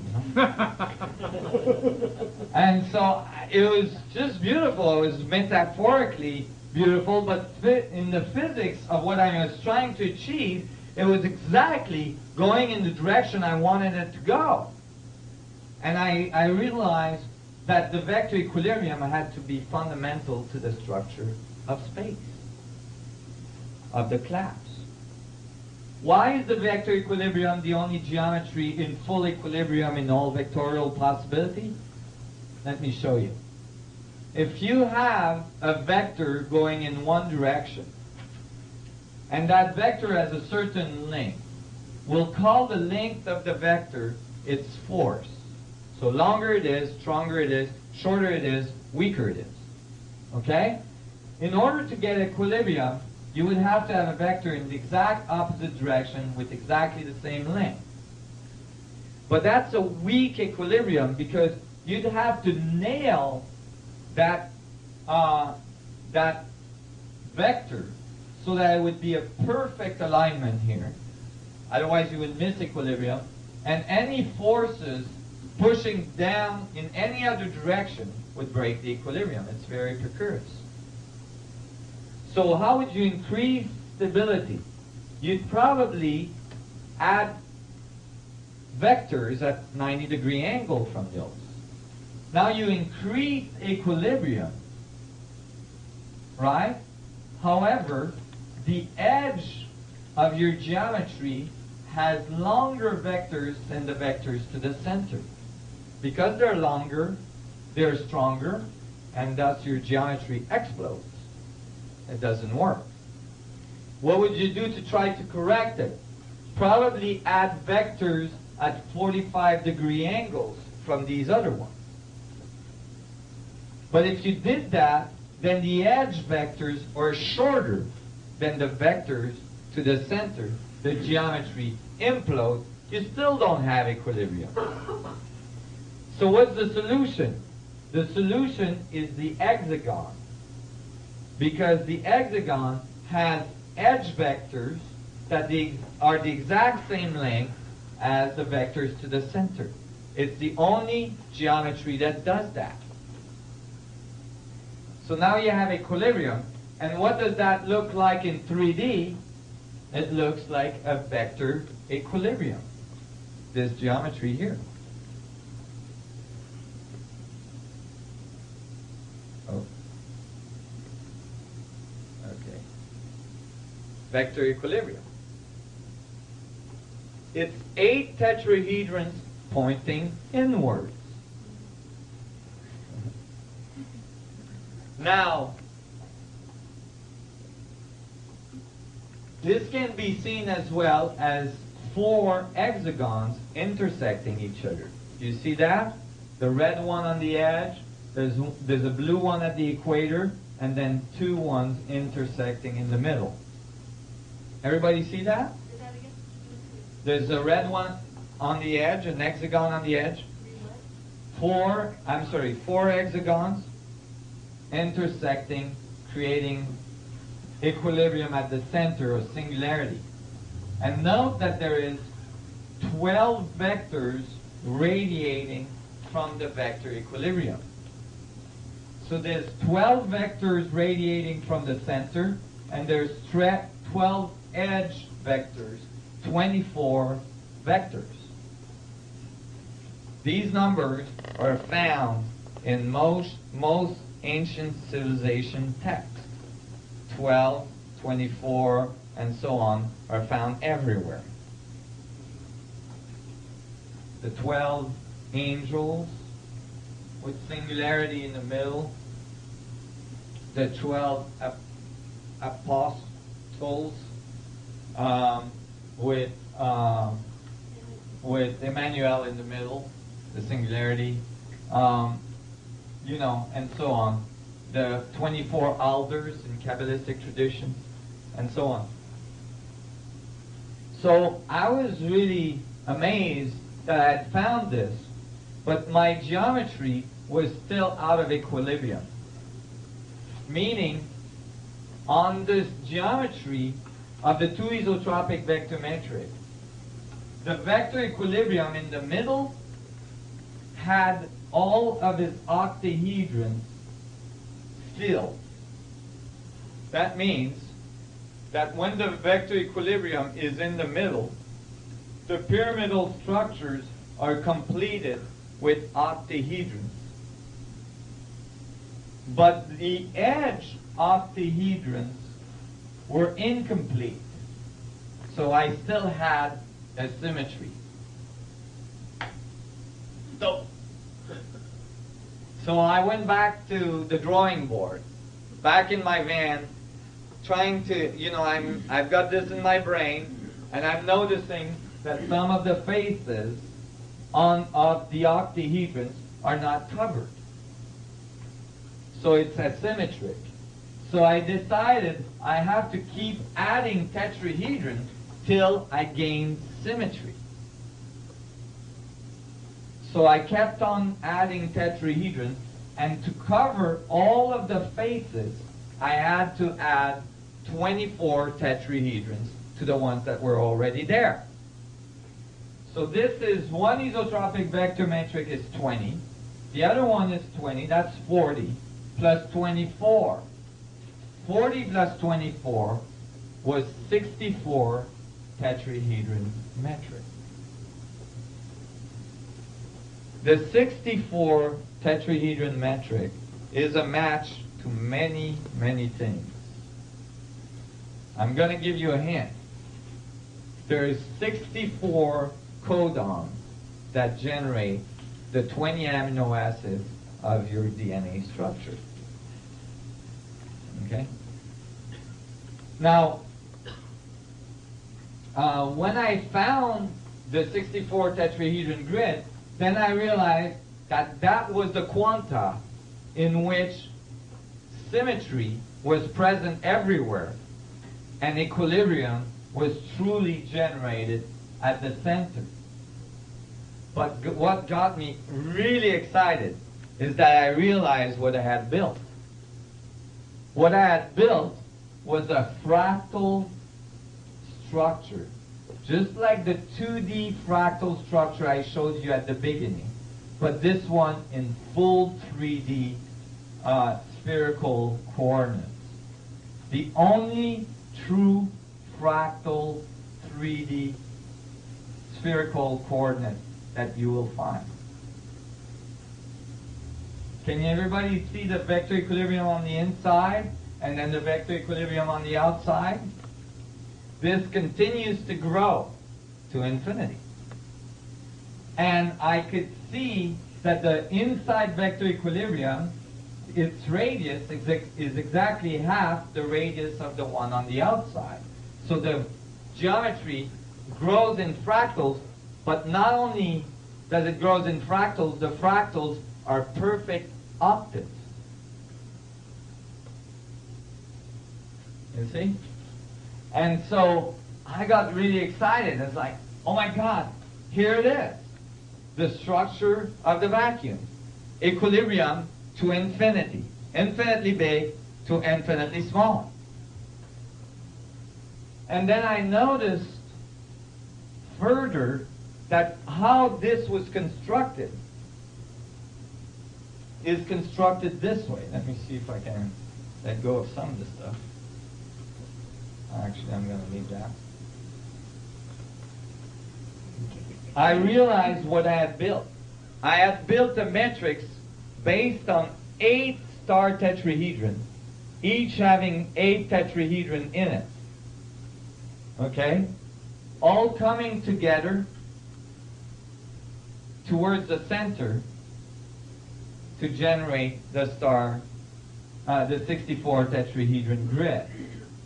But when it did, the 8 stars coming together, okay, here you're only going to see 6, plus the 1 in front, and then there's 1 in the back you won't see. So the 8 stars coming together generate the vector equilibrium in the middle. Why is this significant?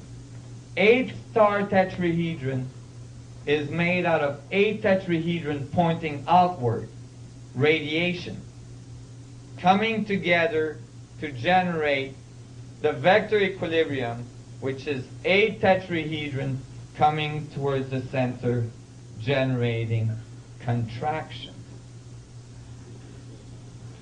So now, not only did I have found the geometry of equilibrium, but I had found the only fractal 3D metric, and it generated expansion and contraction.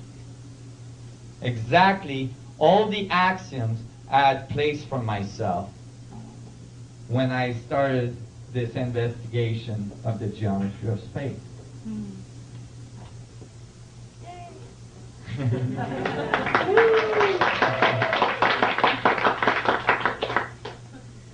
I was so excited. In his head. I'm still excited. I was doing this in my brain. I didn't have a computer, and I confirmed it later on computers. But I was like, oh my God, this is so awesome. And then something really weird happened. I knew I had the fundamental structure of space. I knew, I was definitely seeing. Now realize, you guys, if we truly have the fundamental structure of creation, then technology that's based on this information is going to tap directly into an infinite potential of energy, infinite potential of gravity, infinite potential of rejuvenation, regeneration, and so on. You're talking serious change in our way of doing technology. So I was really excited. And then a bunch of people in England called croppies. Those are people that measure and photograph crop circles. Okay? Now, I know you guys, crop circles, There's scientific papers that were just published in peer-reviewed journals about crop circles, because many of them are not being able to be explained by people going in the fields at night and stomping around, Doug and Dave drinking moonshine and freaking everybody out. Some of them are not easily explained, and actually papers have just been published in peer-reviewed journals saying that this might be a new source of energy. But the croppies that I'm talking about decided in 1997 that if somebody is trying to talk to us through the crop circles, maybe we should talk back. So they went in the crop circles and they wrote in big letters by stomping around with their boots, what do we need to know? Good question. And the next crop circle that occurred was the largest crop circle to date at that time. And it's this one.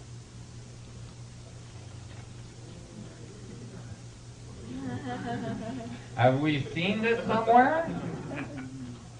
This is everything we've been talking about this morning. What do we need to know? Well, that's really nice. They give us this. They even made it in a way that's not reproducible by Doug and Dave drinking moonshine. Because all the hay is woven in a way that it makes effects of light and shadow that gives the vertices, the edges of 3D tetrahedrons.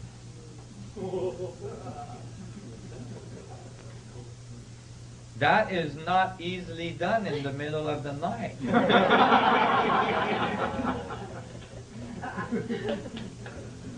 And so, and it was enormous. It was the largest today. It was much larger than anything previous to that. And it was interestingly situated near ancient, sacred site. And then a few weeks later, the next crop circle, a few weeks later, was another iteration of the same thing. So they were insisting on the pattern. What do we need to know? You guys get it? Look at tetrahedral fractal geometry. Right? How do you fit infinity in a finite space? Note that on these fractal curves, although there's not a boundary around the whole thing, the boundary is implied because the circles are all there of the smaller boundaries of the fractal. You guys follow this? So I was like, oh my God. Well, when I found this, I was living at my friend Gabrielle Cousin, in Arizona, and you know, he found me jumping on his couch, pulling my hair out. I got a picture of that part in the middle, and I realized what it was. It's the exact same geometry, but this one going inwards, towards infinitely small.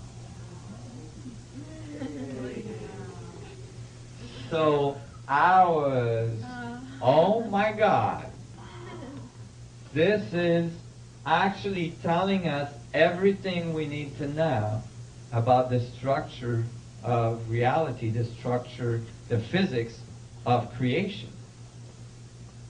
And that's according to my theory. I was mind blown.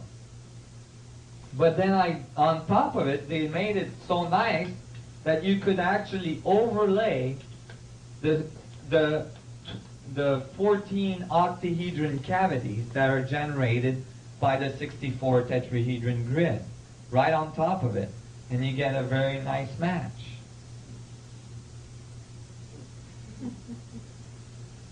So, you know, and then since then, it's been going berserk. There's been 64 tetrahedron crop circles occurring. Look at the precision. Again, right beside an ancient site. Stone site with an enormous stone that was placed on top of another. And sure enough, when you overlay the 64 tetrahedron grid, you get a perfect match. This is not trivial. Okay? When you continue to explore the crop circles, this one is really interesting. It was thought to be by one of the famous psychics the most important crop circle ever to occur. And because it's really simple, everybody went, huh? There's other crop circle much more interesting. But in fact, if you look carefully, that crop circle is a 2D representation of a 3D vector equilibrium. And in this crop circle, it gives you singularity in the middle, and it tells you that each tetrahedron generates the sphere, the radiative side of the equation.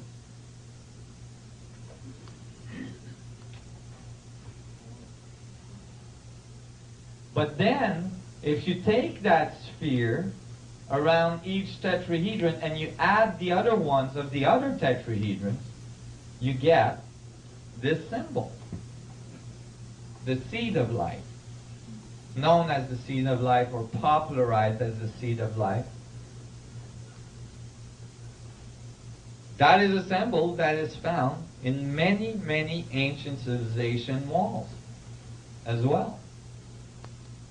And then they give you a crop circle to tell you you've decoded it right. And they insist. Here is your intersecting spheres. Note torque, rotation. Do you realize that current Einstein field equation does not accommodate for torque?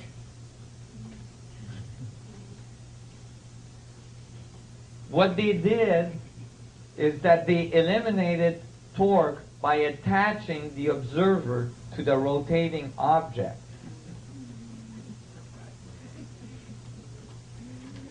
So that they wouldn't have to deal with Coriolis effect and torque. Well, if you do that, there's a good chance you're going to end up with 98% the mass of the universe missing, which is exactly what occurs in current cosmology. But instead of revising their approach to energy and torque and so on, they invented a new kind of matter. They call it dark matter. And they just plugged it in to the equation to make it work. some kind of dark matter that doesn't radiate, that nobody can detect. It's convenient.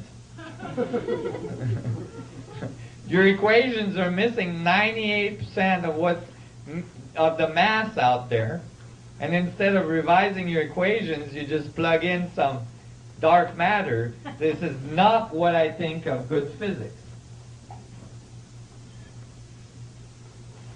But if you look at galaxies and so on, imagine all the torque you would need to orbit a galaxy, billions of stars.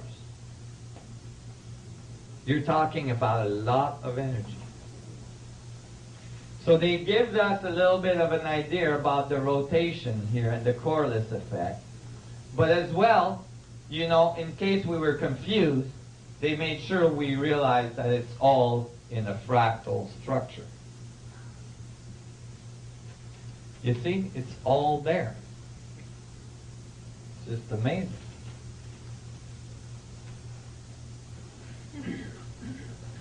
Okay, this is a part of the presentation. Are you guys all doing okay? I'm just going to finish this section, and then we'll go. How are we doing? 12:30. Actually, if you guys want to take a little break and go to the washroom and all this, we'll do 10 minutes, or actually, let's do 5 minutes. Be back here at 12:35, okay? And we'll reconvene and we'll do another section and then do lunch. This next section is really exciting. It's a lot of fun. Okay. Have a good break. Thank you.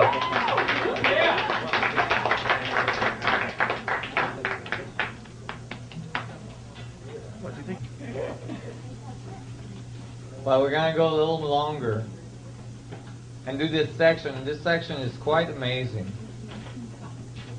And you might not get right away the relationship to this research, but you will get it in this afternoon session.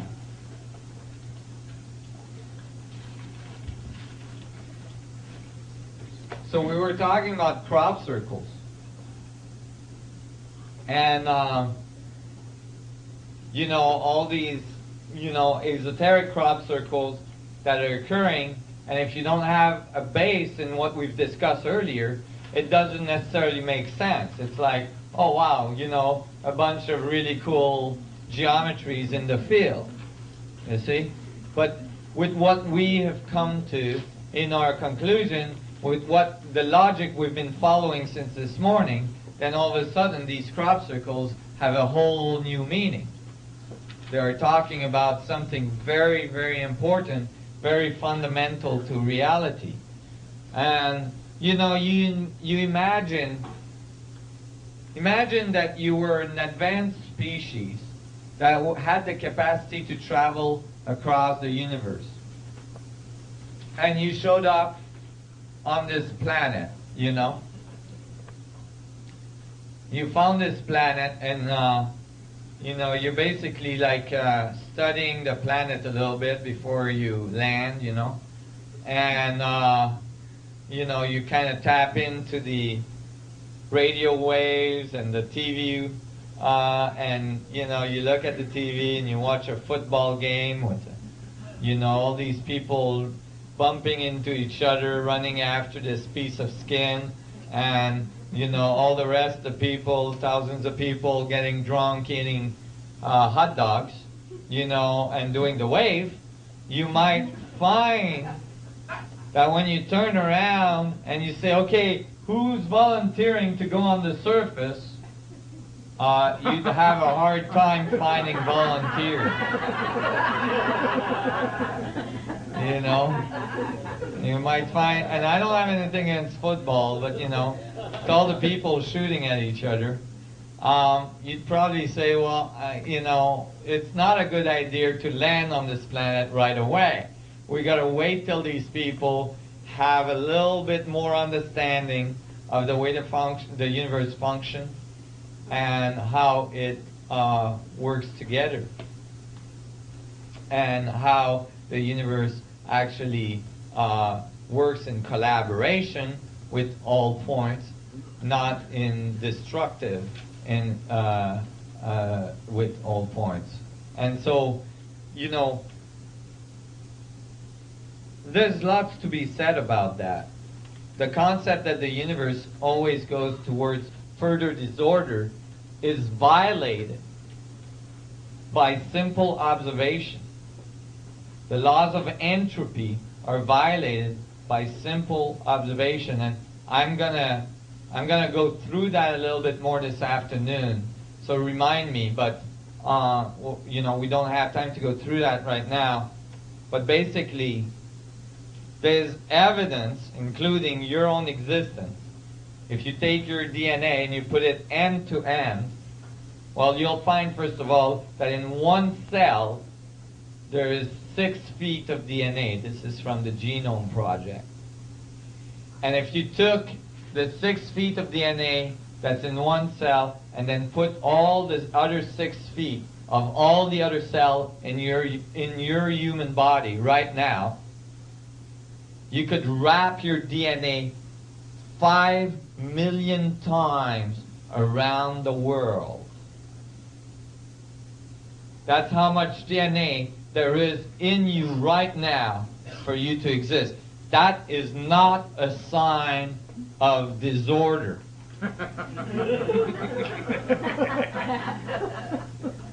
That is a sign of extreme amount of order, extreme amount of organization and complexity.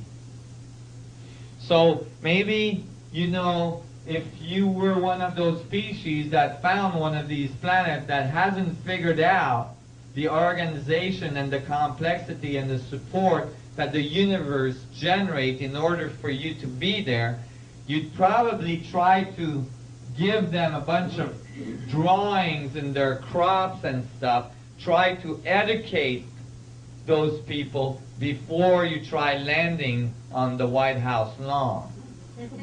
Right? Because you probably won't find no volunteers to go and get shot. Right? So, but did they only talk to us about the geometry of the vacuum, the geometry of reality? No, they didn't. They actually talked to us directly in binary code. We have been contacted.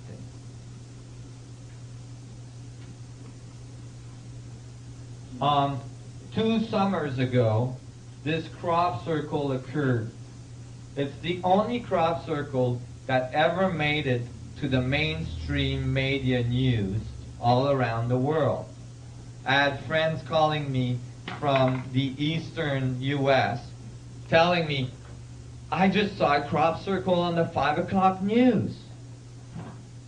The reason why this crop circle made it to the 5 o'clock news around the world is because it occurred in the middle of a rainstorm. It rained all night. Cats and dogs. And in the morning, this crop circle was there in this field. The largest crop circle ever to occur. 409 circles. It's enormous. And basically, it told the world crop circles are not just hoax. There is crop circles that are not hoaxes. Well, the next crop circle about after this one did not make the mainstream news around the world, most likely because it was too shocking. The next crop circle that occurred was a reply to this. In 1972, Carl Sagan and other physicists, astrophysicists, figured that we had just finished building the Arecibo radio telescope, the largest radio telescope on Earth, and we had the opportunity to send a very strong signal into the universe that could reach a faraway planet one day. And maybe they would decode the signal and then send the signal back. And then it would reach our planet one day. and we would know that there's living entities out there. But that would take a few thousand years. They still decided to send a signal to give a chance to our grandchildren to get, a chance to have a talk with other beings out there. So they figured out a way to send a signal that would be the easiest for others to decode. They use a binary code of ones and zeros, just like a computer, and that can be transferred to a punch card, just like a computer punch card. Okay? And what does it say? It says, we're made out of carbon. This is our chart of elements. This is our DNA. We have a small head, big body. We live on the third planet from our sun. And you see, that's the sun, that's the third planet we live on. And this is the Arecibo radio telescope we're sending this way. This is the technology we're sending this way, a radio telescope. So they sent it in 1972, and 2 summers ago, across a radio telescope commonly hired by SETI to listen for a reply, came 2 crop circles, one being a reply to the Arecibo radio telescope signal, and the other one being a nice little mugshot.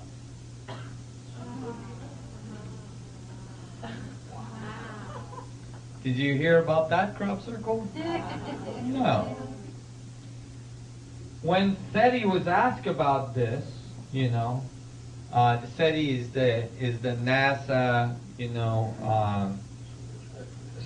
search for extraterrestrial life. They're listening with huge radio telescope to see if they can hear something out there that would be life on another planet.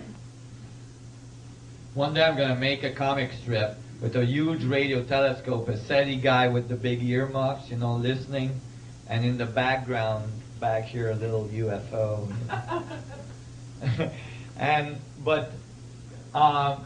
When they saw this, they said, well, it's got to be a hoax. Because if they wanted to talk to us, they wouldn't have sent a crop circle. The radio telescope was right beside it. Why didn't they just send a radio signal? Well, my reply to that is, if they would have sent a radio signal, you and I would never have heard about it. Maybe they wanted to talk to all of the people of the planet, not just a few agencies, right? So instead, they sent a radio, instead of a radio signal, they put the crop circles reply directly across from the radio telescope. And you got to realize that here you have a governmental installation that has infrared cameras, guards, and all of this. Nobody saw nothing. Right? And it's not like Doug and Dave can go in that field and do that all night and nobody noticed. And then when you look closely, the woven patterns of the hay are not reproducible readily in the middle of the night stomping around. The actual mugshot is an incredible pattern that generates a negative image of a picture.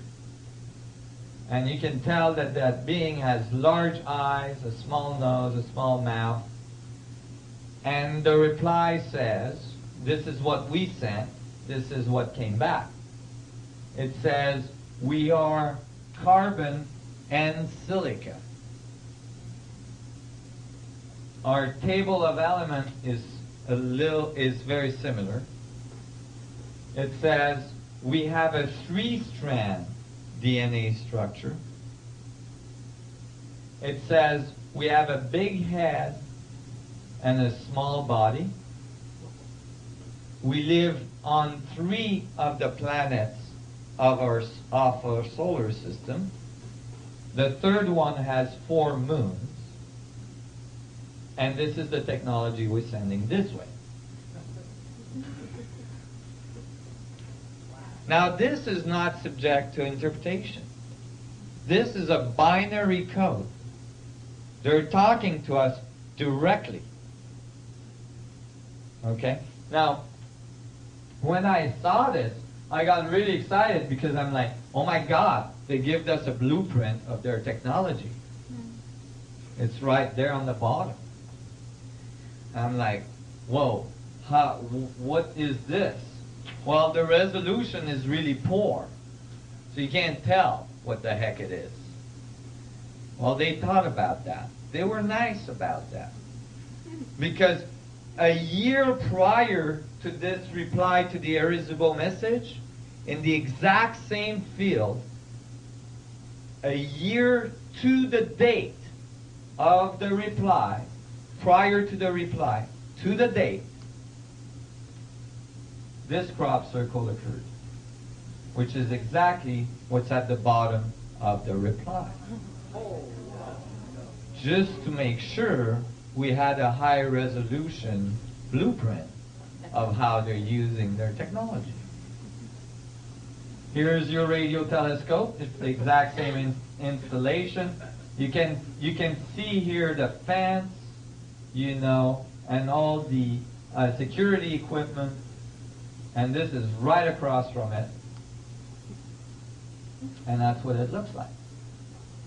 Fractal tetrahedron geometry spheres. Everything we've been discussing this morning. So here, they're telling us directly, and notice, you know, that the sphere are fractalizing to smaller and smaller outside and fractalizing towards singularity on the inside. Now, that's just incredible. And that's not the only thing they've been contacting us with. A year after the irresistible message reply, to the date, so this was a year prior, right? So the irresistible message came in. At the bottom of the irresistible message, there was a technology which they had put a year prior, right? Now we're going to go a year after. So last summer, midsummer, a crop circle occurred exactly the same day, but a year later. And this one was an enormous crop circle. Almost 2 football field long. Again, across a large installation communication antenna, which has security all around it. Right across road, this is a huge crop circle.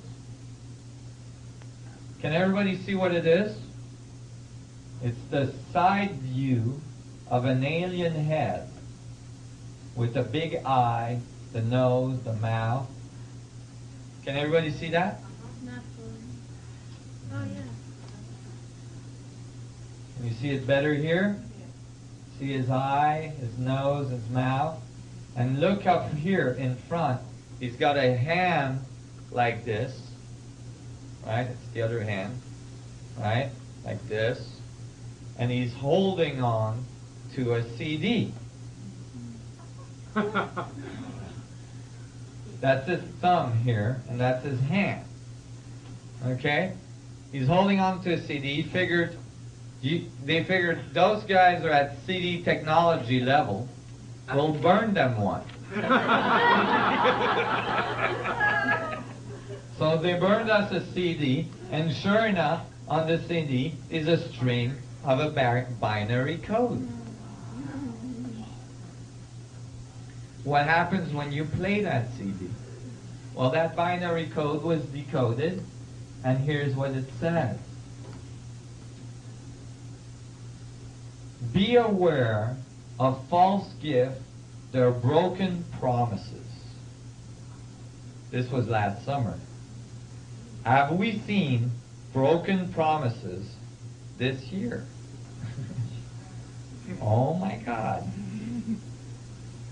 This is very interesting. Much pain, but still time. Certainly a message of hope for all the people that have been working towards a new way of doing things on this planet. Believe there is good out there. And then we oppose deception. And the and has a bell sound. This is an ASCII code, so there's a bell sound typically to end a transmission. So I haven't had time to work on this so much because I'm publishing a unified field theory with a lot of math and a lot of work in it.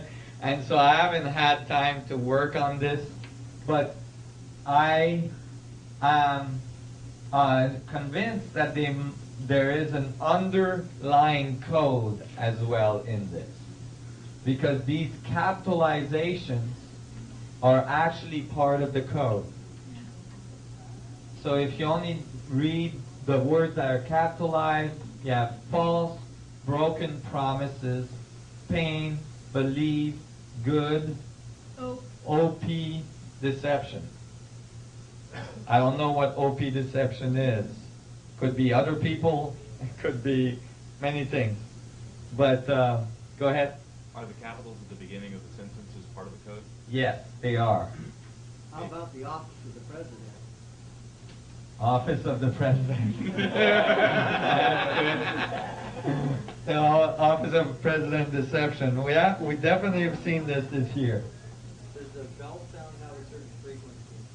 I don't think it does, because it's just an ASCII code, you know, that gives a bell sound. So I don't think it has a specific frequency to it.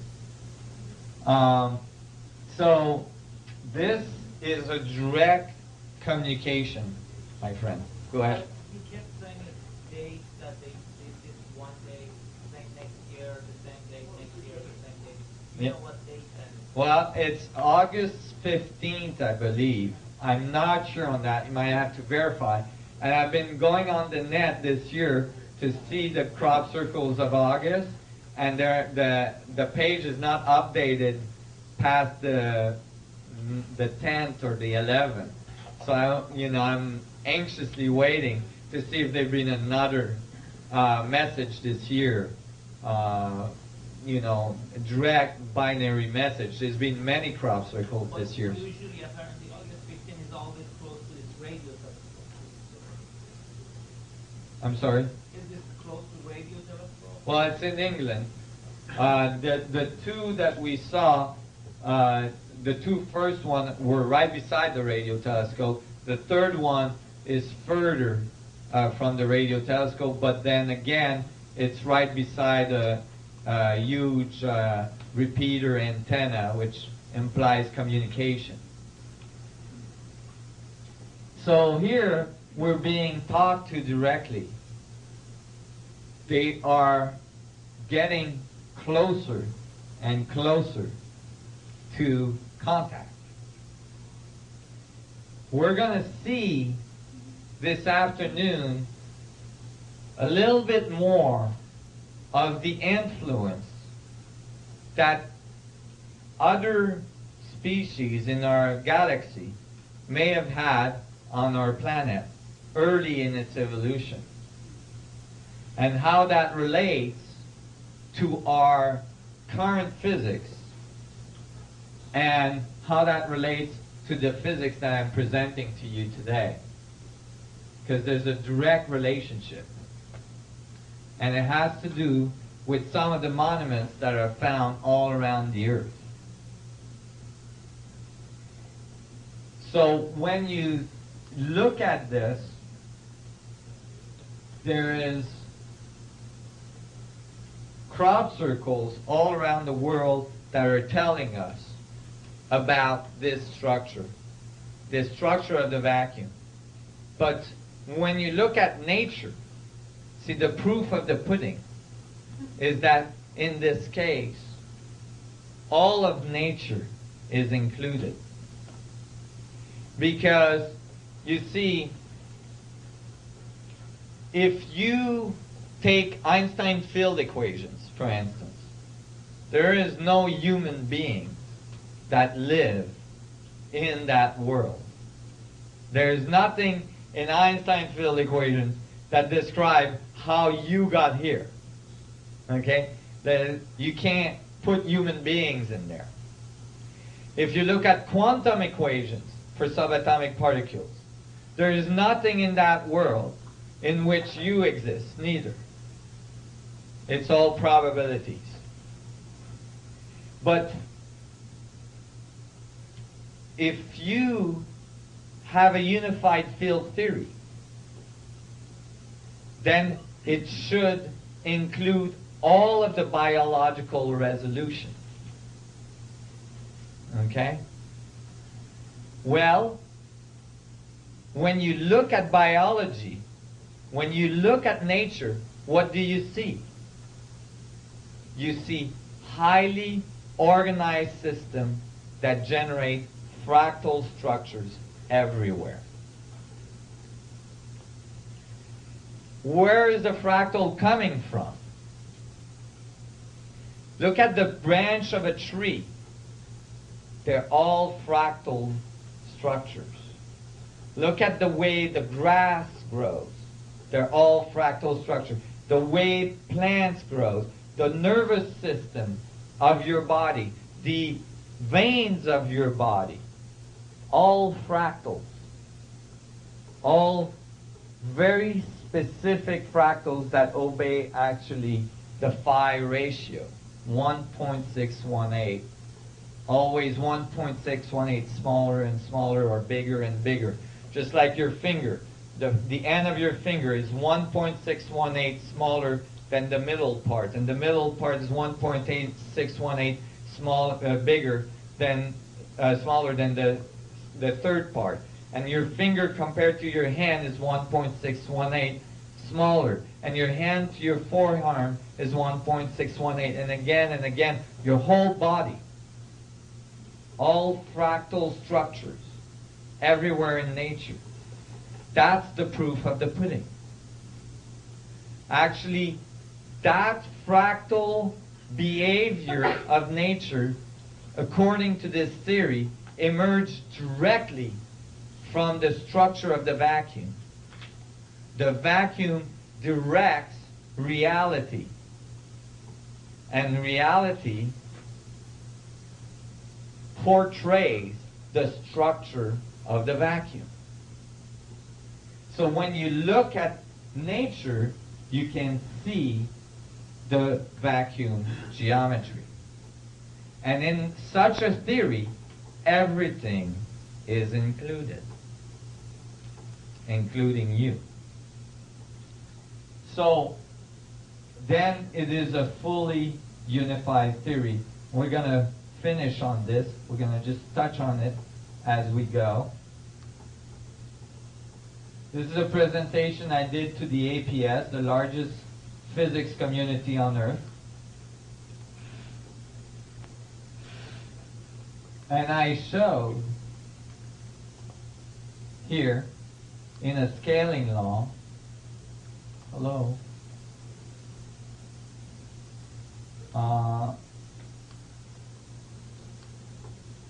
I showed in a scaling law that if you take all of the objects in the universe and you plot their radius against their frequency, okay, these objects all fall on a straight line across the graph. Okay? All of these objects obeying the Karl-Schwarzschild condition of a black hole. Okay? Let me explain this, what it means. Because it looks complex, but it's not that complex. This is the universal scale, our universe. We have an approximate idea of its radius if it's a closed universe. If you look at that, the mass inside the universe exceeds the escape velocity of light. That means if you shine a light in one direction, you know how Einstein discovered that the electromagnetic field can get bent by the gravitational forces, the curvature of space-time? That light will bend around one star, bend around the other star, bend around the other star, bend around the other star, and come right back. It will not escape our universe because there's too much mass in it. That means we live inside a black hole.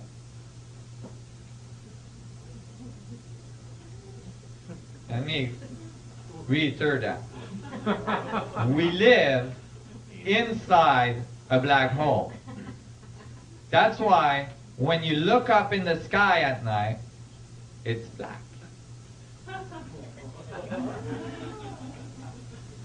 Because light is contracting in the vacuum towards singularity.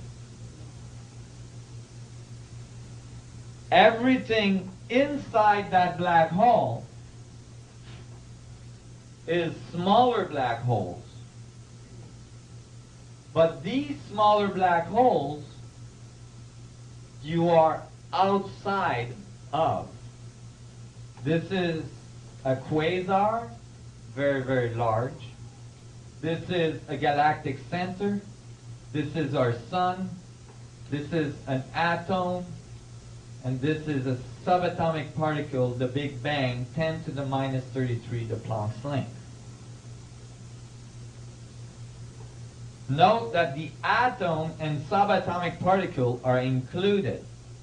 Current physics is divided between quantum theory, which is subatomic particle and atomic particle, and cosmology, which is relativistic equation for large objects. Here we show a direct relationship of all these objects together. No division.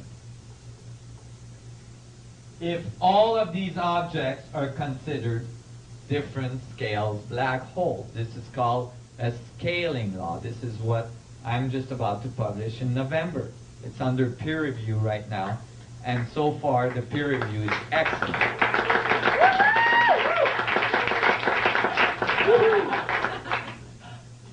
We're having fun yet? So now you can see that if you're in a universe that's a black hole, the smaller black hole in that universe you're on the outside of, so they look like white holes. They radiate. You see the radiating side of the event horizon. It looks like a star, it looks like a planet, it looks like an atom, it looks like a subatomic particle. Do you guys see that? The white hole and the black hole are not two different objects. They're inside each other. And it's a feed between the gravitational field and the electromagnetic field. Radiation generates curvature in space, which generates radiation, and that generates an open feedback. And what's an open feedback? It's a fractal. That's exactly what a fractal is an equation that's reiter and reiter and reiter, and it generates an open feedback. Everybody sees this? Everything you're looking at is different scale black holes, including all the atoms that you're made of. We don't see any evidence of entropy and death. All we see is evidence of mini black holes disorganizing and reorganizing, or actually changing levels of organization. When you die, not one of your atoms will ever disappear.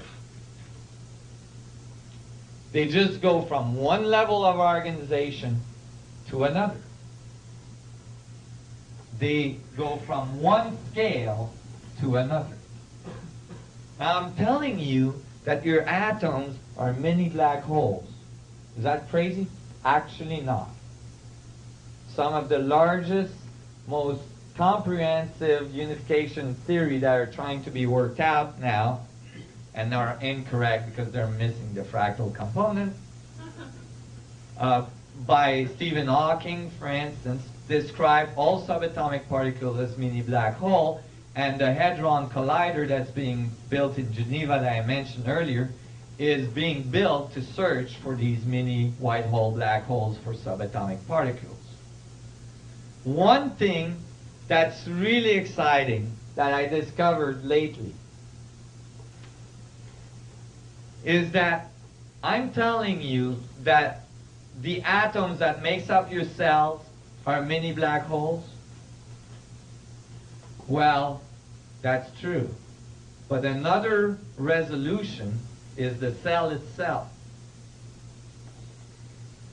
When you look at the surface of a cell, a biological cell, it has a grid on it. It has a mesh on it that holds the event horizon of the cell, that holds the membrane of the cell together. That is called lipoprotein. The rate of oscillation in hertz of the lipoprotein on the surface of a cell is 10 to the 11 hertz. That's 10 with 11 zeros hertz. That's how fast it vibrates, the cell. If you plot the cell at 10 to the 11 hertz and plot the radius of that cell, then you end up in the exact middle of the graph. And you have all of the biological resolution right there in the middle of the graph. And I'm not publishing this with this first publication of this paper because it's a little too esoteric. You don't want to freak them out all at once, you know? It's bad enough, you know, that you're telling them everything is a black hole.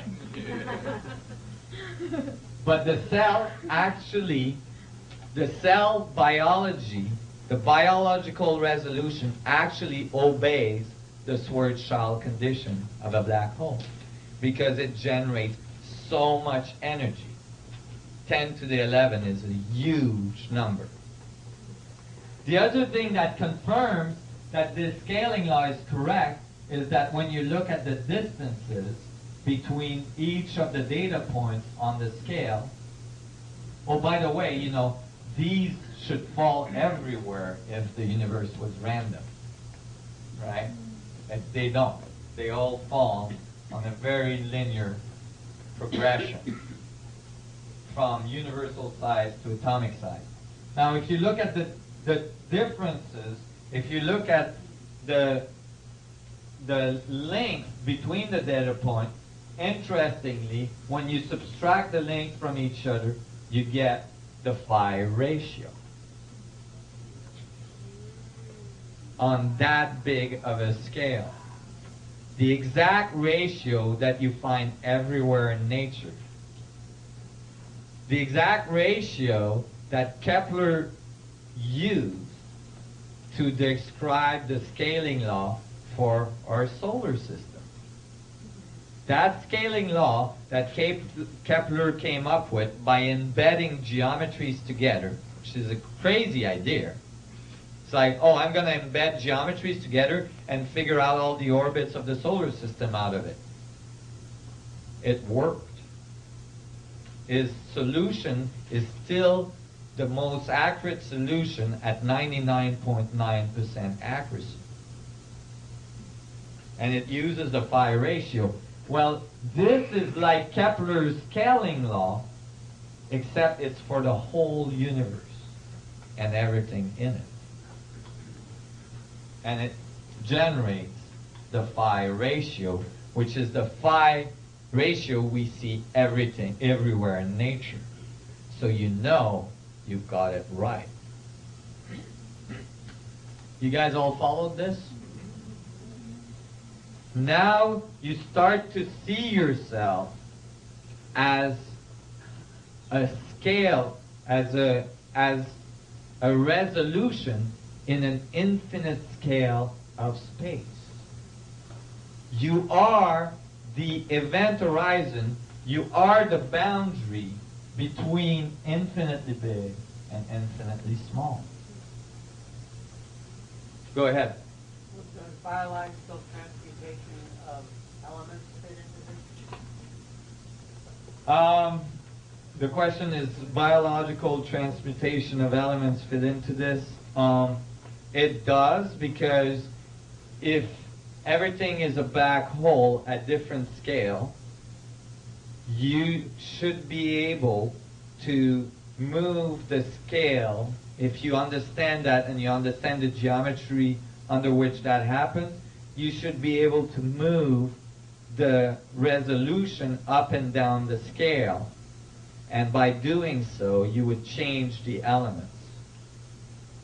So it is a key component to eventually being able to change one element into another in a laboratory. And we'll see tonight and this afternoon how the ancient alchemist knowledge is directly related to this, and how the geometry of the vacuum functions. That's why the alchemists had all this geometry embedded in their knowledge. So this is extremely significant, this scaling law. And it's just about to get published.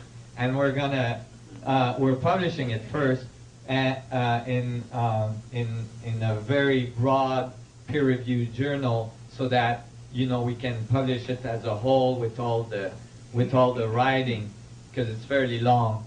But as well, we're publishing the solutions, the mathematical solution, in various mathematical journals.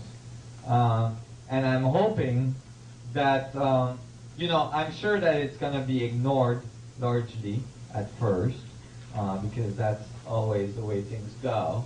But eventually, it will get noticed, because the solutions are extremely accurate and they work for unification. And this afternoon, we're going to see more of what that means, what is the topology of how that works, and how that relates to ancient civilization. So to finish on this before we go to lunch, this geometry then, the geometry of the collapse, generates all of the scales of the black hole dynamics, each boundary being one of the resolution of the fractal structure, from universal size right down to subatomic particle size. And this geometry is what dictates where the structure occurs, where the boundary occurs. Infinite boundaries within boundaries. Well, that actually happens in a human body.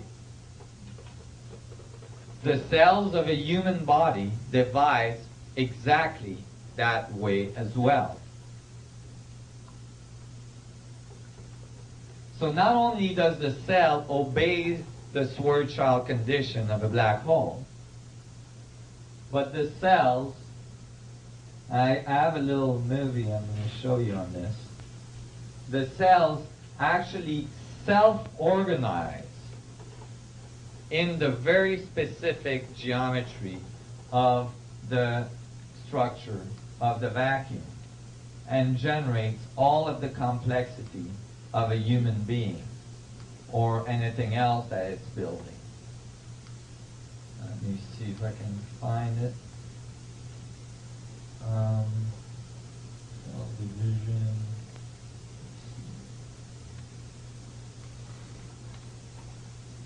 Here it is. Here's the cell dividing, generating perfect tetrahedrons. See? If the first cell is divided in two, the first cell divides in two, makes two cells, right? And then as you go, these two cells divides in two again, that makes four cells. The four cells don't make a cube, they make a perfect tetrahedron. You see? And each of these cells will divide again, making another set of four, and these four will go in between and make the reverse tetrahedron. And they'll continue to grow from 4 to 8 to 16 to 32 to 64. And it will not start to differentiate the cells until it gets to 64. It will say, you know, T cells or fundamental cells until it gets to 64. And then at 64, then it starts to make brain cells, heart cells, liver cells, and all sorts of other cells. So you all went through this very specific geometry to get here. You are an extension of space looking back at itself. That's the feedback of reality. That's what generates reality. You, the universe, experiencing itself, learning about itself. And that feedback between the internal and the external and the internal and the external is what drives the dynamics of all of the forces of the universe, which reduces in this view to only two forces, gravity and electromagnetism, the feedback between the two. No need for the strong and weak force anymore. Why? Because if you take this view, then subatomic particles are mini white hole black holes. This is funny, and I'm going to finish on this. Just so you know, quantum physics is bunk. Okay. Why? Because in the late 1800s, we figured out that atoms had electrons. When we discovered the electron, this crazy thing, this crazy little electron, kept on going around in circles around the nuclei of an atom. You guys are doing okay? I'm going to finish on this before we go to lunch. This electron didn't stop spinning. If you take current conservation of energy law, they're called natural law. They're the laws that were written by Newton. Okay? The laws of entropy. The electron should radiate all its energy within seconds, milliseconds after the Big Bang, crash onto the nuclei, and all atoms should have been alienated. There should be no atoms in existence. So when they found the electron, negatively charged electron, spinning around a positively charged nuclei, and it didn't slow down, actually the electron spins at near the speed of light, 99.999% the speed of light. Ain't slowing down neither. We haven't seen any of these electrons slow down. So that was a large conceptual problem when they discovered this. Well, instead of re-examining Newton's laws, they invented a new type of physics. They called it quantum physics. They said the first axiom of quantum physics is we don't care about causation. That's the first axiom of quantum physics. That means we don't care what's making this thing spin. We're going to avoid that whole problem by saying we don't care about it. And if we're asked about it, we're going to say go and see your priest or go to church or whatever. We don't answer that question. And they started from there and they said, okay, at this electron energy level, we'll call it quanta. And then we'll quantize for the next electron level and next. And they wrote the math, and so that they could predict the first electron shell, the hydrogen atom, and then they approximated all the other atoms out of it. Oh my God. Never explaining why this thing is spinning and ain't slowing down. Okay. We'll see this afternoon why, well, we'll see why this is a problem. Well, actually we'll see it now because otherwise this afternoon you won't be able to remember. But basically what happens is that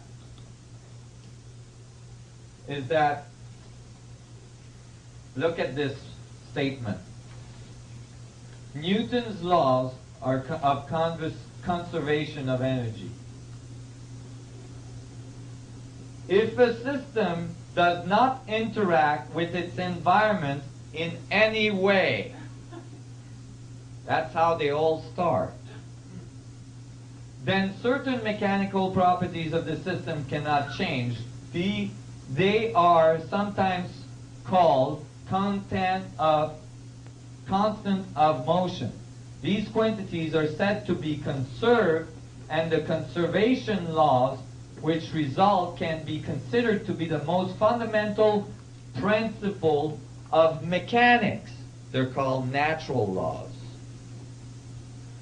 In mechanics, examples of conserved quantities are energy, momentum, and angular momentum. These conservation laws are exact for an isolated system. All of our current physics is based on this. Nobody took the time to ask, what the heck is an isolated system? Open a physics book and look up isolated system. An isolated system implies a collection of matter which does not interact with the rest of the universe at all. And as far as we know, there are really no such system.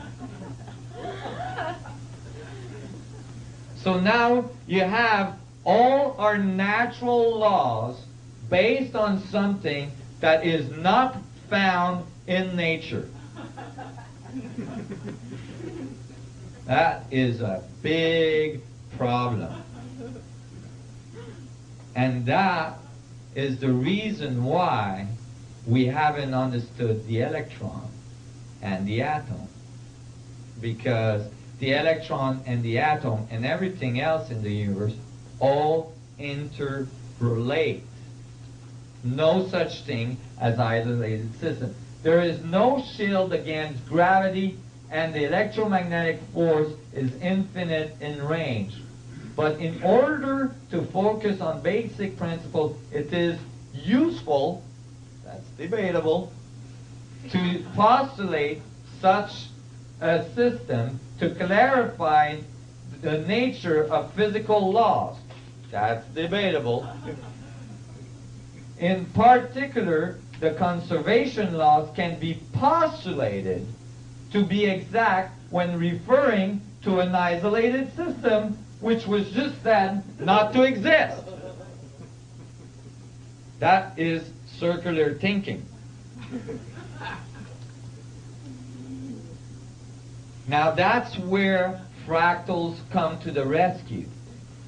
Because in a fractal, every system is related to all other systems, and when you write the math, when you write the physics, you're then taking in consideration all of the rest of the components that are occurring in order for that system to exist. The electron cloud and the atom is continuous because it's continuously interacting with the rest of the universe. It radiates energy, and that energy eventually curves back into it to generate gravitation, and out and in and out. And when you start to see it that way, then you can do something that's really nifty. You can look at the subatomic particle. See, the other thing quantum physics did is when they found the nuclei of the atom, now they were deep in doo-doo already, right? When they found the nuclei of the atom, they noticed that the protons were all positively charged and all stuck together in a teeny bitty thing in the middle of the atom. They calculated, you know, when you take two magnets and you try to push them towards each other, right? How they push against, right? Now they tried to calculate how much force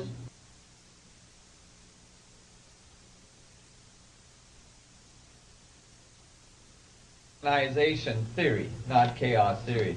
Because basically what chaos theory proves is that whenever you think it's chaotic and it's random, you can always find a higher point of perspective in which you find organization.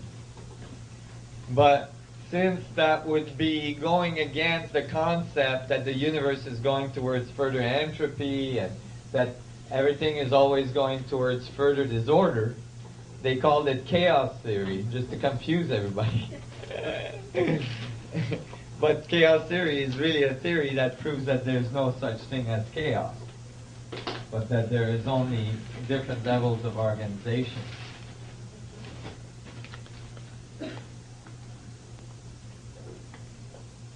I was looking for something. CD.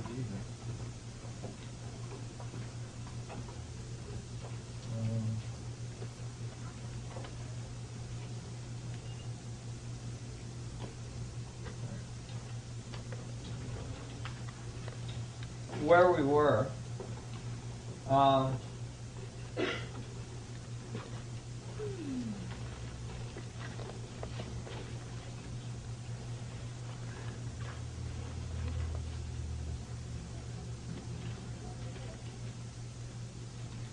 So we were finding that the structure, we're just going to do a little quick, oh yes, go ahead. I had a question about, one of the last things you said was about strong force and that's the gravitation in the black hole. Can you repeat that? Okay, what I was saying is that when quantum physicists found that the protons were all stuck together in the middle of the atom, they calculated how positively charged particles could be that close together. They would have to have some huge force holding them together because they have a tendency to move away from each other because they're all positively charged. They calculated how much force it would take to hold them together, and they called that force a strong force. And basically invented a whole brand new force, which they didn't say where the force was coming from. You remember? Because quantum physics says we don't care about causation, we can invent anything we want. So they just invented a new force, they didn't say where it came from. Actually, when they found the quarks, they found that the quarks had to be squished together as well. So they made the strong force the color force at the quarks level, just inventing forces. And basically, what I'm saying is that if you consider quarks and protons as small mini black holes, and then you calculate, you know, how black holes would have a gravitational field. If you calculate the gravitational fields for these mini black holes, then the gravity that these mini black holes generate is strong enough to hold the particles together. And you don't need no strong force or color force, basically, that were just pure inventions of modern physics. Do you see what I'm saying? So all of a sudden, you see, one of the problems in current physics is they can't relate gravity to the strong and weak force at the atomic level. But that's because they invented forces that don't belong, you know? And you just got to re-examine how you're looking at these subatomic particles with the force you already have, which is gravity and electromagnetism, and then all of a sudden it all starts to make sense. You see? Yeah. So basically, this morning we saw that there was very fundamental errors in our concepts of dimensions, and then we saw that these, these concepts can be described and corrected. These concepts can be corrected by using a fractal analogy. And I want to mention that the fractal analogy is much more than just an analogy. It is a whole new way of writing physics, which accommodates for singularity. Basically, the largest error in current physics is they can't deal with singularity, so they make it like it's not there. And so basically, for instance, Bohm was a collaborator, physicist that collaborated with Einstein, and he tried, Einstein's field equation, he wrote to try to unify physics. And he was trying to find a unification theory from the beginning, and he never succeeded before he died. But Bohm was on his case saying, it's got to be holograms. It's got to have to do with holograms where every part contains all information and so on. And Einstein was wanting to use hologram, but holograms are not mathematically applicable. It's a nice analogy, but there's no mathematics that are useful in hologram that you can apply to the field equations. However, fractals are mathematical equations that can be applied to physics. The other thing that's amazing about fractals is that a fractal equation is a reiteration of an equation that is deterministic, meaning the equation itself is deterministic, a circle and a triangle, right? But when you reiterate it, it becomes an open feedback to infinity. So it has a completely non-linear, non-deterministic output, right? So from a very deterministic equation, you get a complex, nonlinear output. And so you're accounting for both sides of the universe, the deterministic part and the non-deterministic part. So we saw that we can solve these dimension problems by describing dimensions at different resolution of a fractal. We saw that the universe is most likely expanding and contracting at the same time, and that the contractive part of the universe would have to have a very specific collapsing geometry, which is related to a tetrahedral grid that eventually generates 64 tetrahedron as you find or research the perfect geometry for a collapsing equilibrium, which is the 64 tetrahedron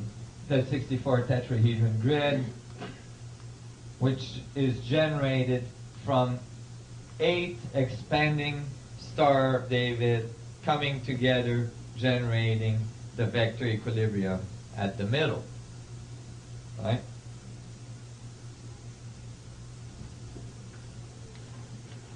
And then we saw that each of the tetrahedrons generating the spheres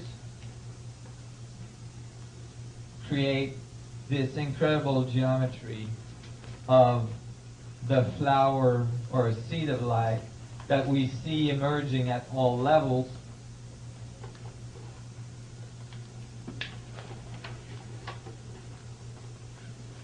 Including the way cells develop in a woman's womb.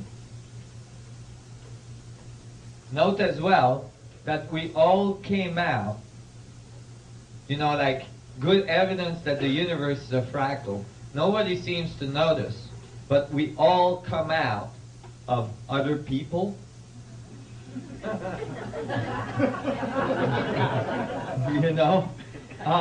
That is a pretty good evidence of fractals being, part of the foundation of creation, right? We all came out of our mothers, and when we look at it, we could say that the tetrahedron in the sphere is actually reproduced in the creation of new human beings. You see, because you have, a penis, a vector, and a vagina, a sphere, and the penis crosses the event horizon of the sphere. And then it sends another little vector, sperm, out, and that little vector crosses the event horizon of the cell of the egg, right? And then the egg crosses the event horizon of the uterus and goes in the placenta and grows and makes a sphere, right? And then the sphere, inside the sphere is the vectors of the legs and the arms and all this, and then eventually that vector moves out and crosses the event horizon of the mother. You see how that, evolves? And then eventually, as you die, you cross the event horizon of your own atoms, and so on. And I thought that was interesting. But as well, all of life emerges out of water. And the water molecule, H2O, is a tetrahedron. You see? So the water molecule, and so is the silica molecule, are like the transducer for the vacuum information to move the information through into this level of the resolution of reality. Why do I think that water is a transducer? Well, by observation, everything emerges out of water, and if the vacuum geometry is tetrahedral, you would assume that the vehicle that brings the vacuum geometry information through would have to be tetrahedral. It would have to match, and it does. But what's really interesting is that as it does that, water is the only element we know of that expands when it cools and contracts when it warms. So it has a completely reverse thermodynamic structure. And that's the link across the event horizon. It has a thermodynamic link because the vacuum goes towards absolute zero and the electromagnetic field goes towards heat. So, there was something else on water I was going to say, but I just lost it.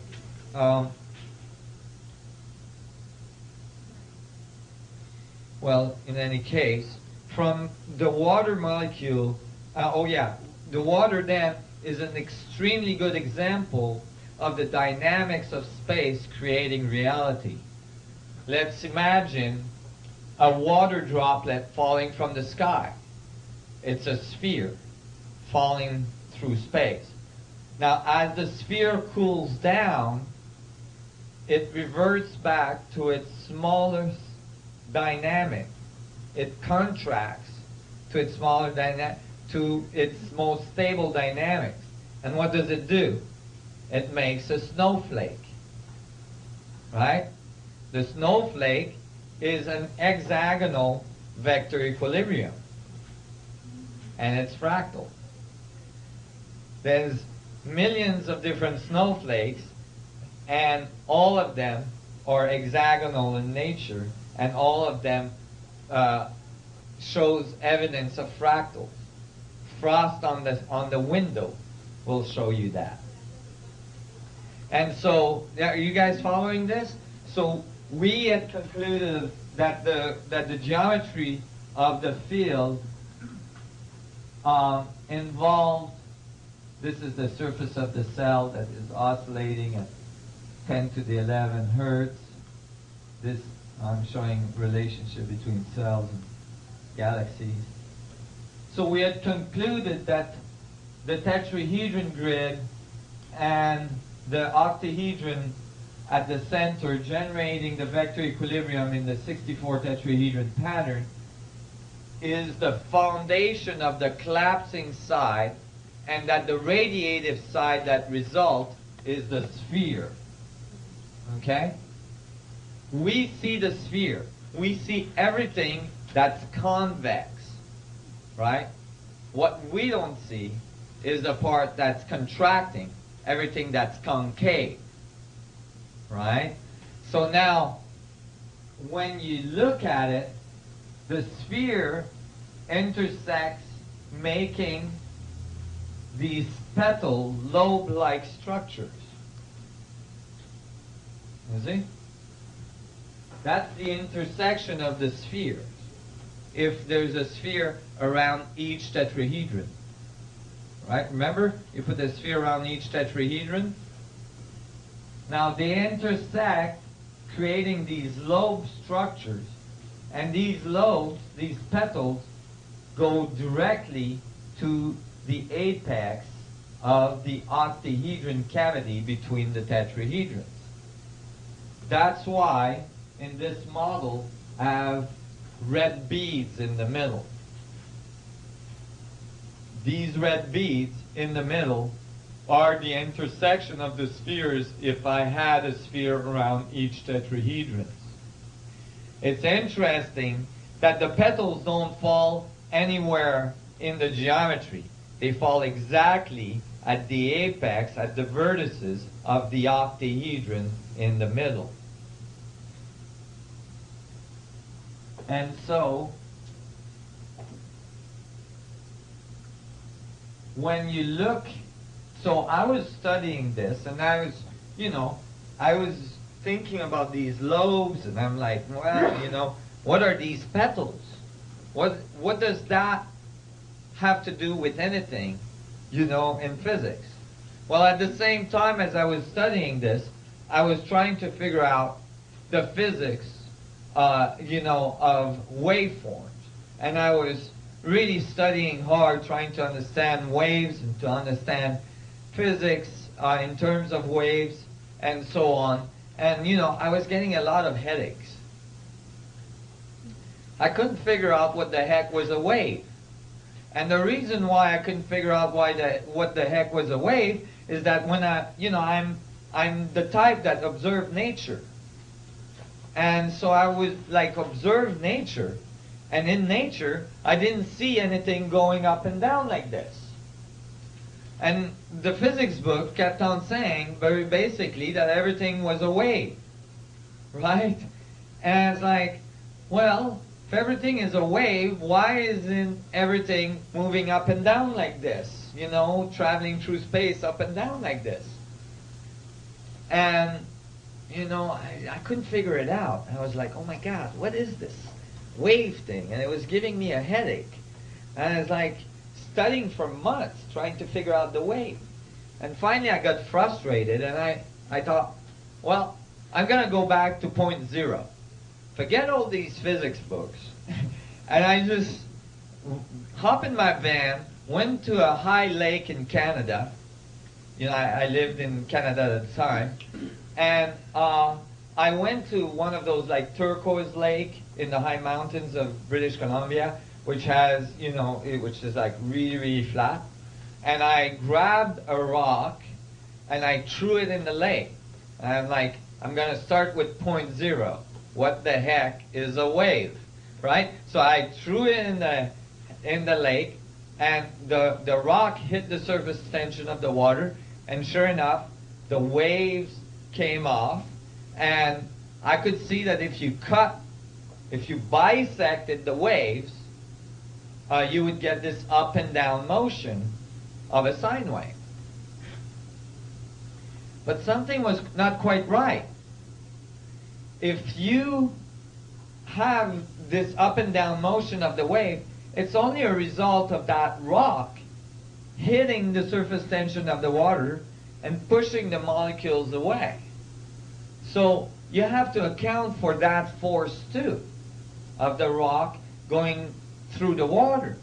So if you account for the causation of the wave and the wave, then you get a different model. You get a model of more of a cone, because the rock is sinking and the wave is going out. And that's when it hit me. Oh my God. I realized what had happened. This is this two-dimensional problem again. Guess what?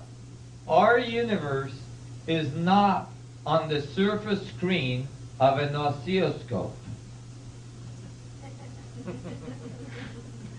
Our universe is in spherical coordinates out here.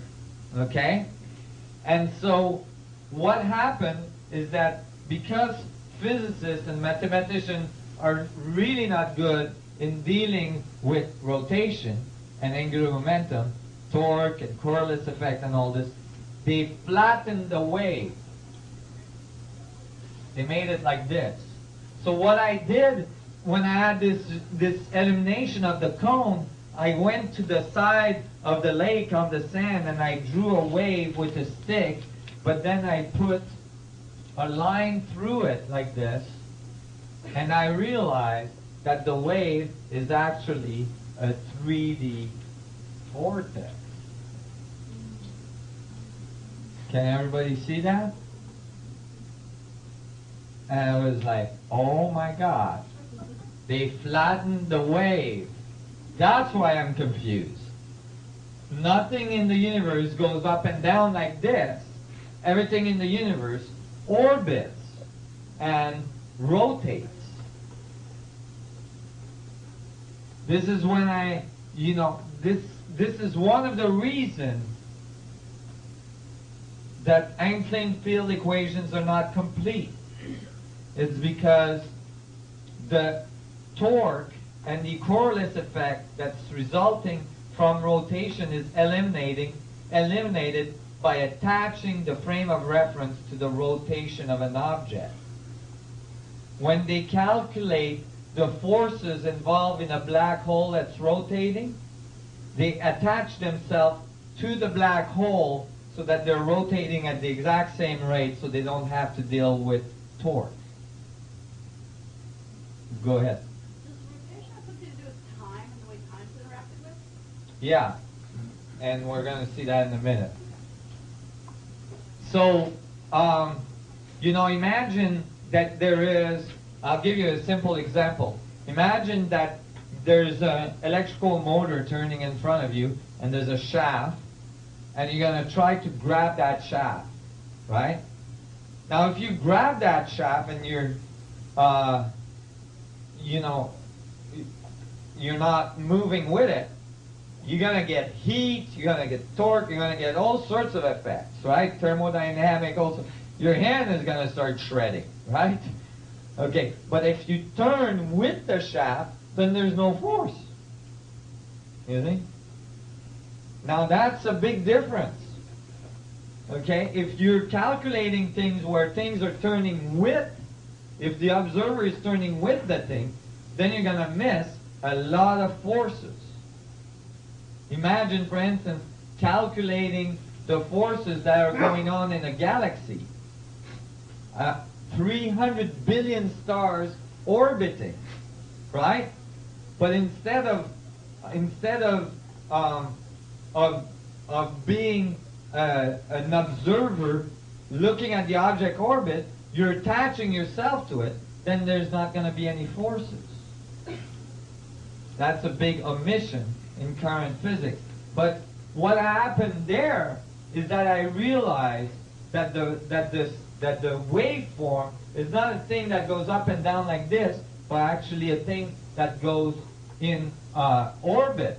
And when you look at it that way, then the wave frequency, the wave amplitude, and the wavelength are all a result of angular momentum, rotation. You see? That not being accounted for.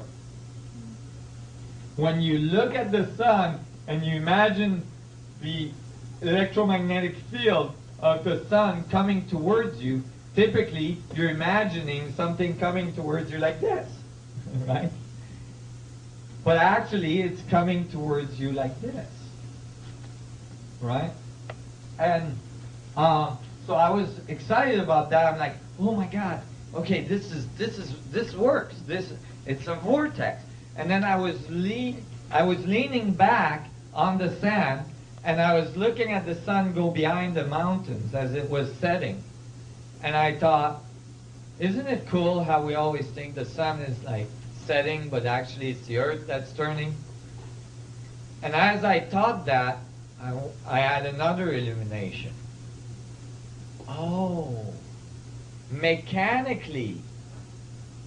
And I thought, wait a minute. We've all been taught in our current understanding that the sun is here in the center of our solar system, right? Since Galileo and Copernicus. And that the planets do something like this, right? Is this true? No. That actually has nothing to do with the dynamics of our solar system. Although this is taught to all children at school. Even in my school, there was like one of those little devices, you know, that you turn the little thing on the bottom and the planets go around the sun. I don't know if you had those, but I had those in my school. And it's actually completely incorrect.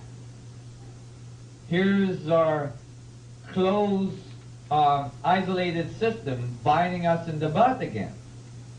Because the sun is moving 200 kilometers per second. And the planets are following at the equator of the sun, generating a huge vortex that has nothing to do with planets coming back onto themselves over and over again. See how different that view is? just from not going with a closed system, right? And I realized it's all vortices. Now, when you look at it, you could say this is 2000, this is 2001, this is 2002, and so on, right? Like the Earth. Well, this distance has nothing to do with the same point in space-time. After a year of rotation around the sun, the Earth is millions and millions of miles away from where it was last year. Do you see how that starts to open your mind, open your consciousness to what's really occurring? You mean I'm still 1 year old? For me? You mean I'm still 1 year old? What do you mean? Well, there's no birthday, so you never get back to the beginning. Yeah, well, you know, the birthday, actually there is still a birthday, and that's when you were 2 and you were 3, because you were changed. In fact, if the Earth came back onto the same space-time coordinates, then you wouldn't change. It would be the same year. Every year would get really boring. So like Groundhog Year, you know?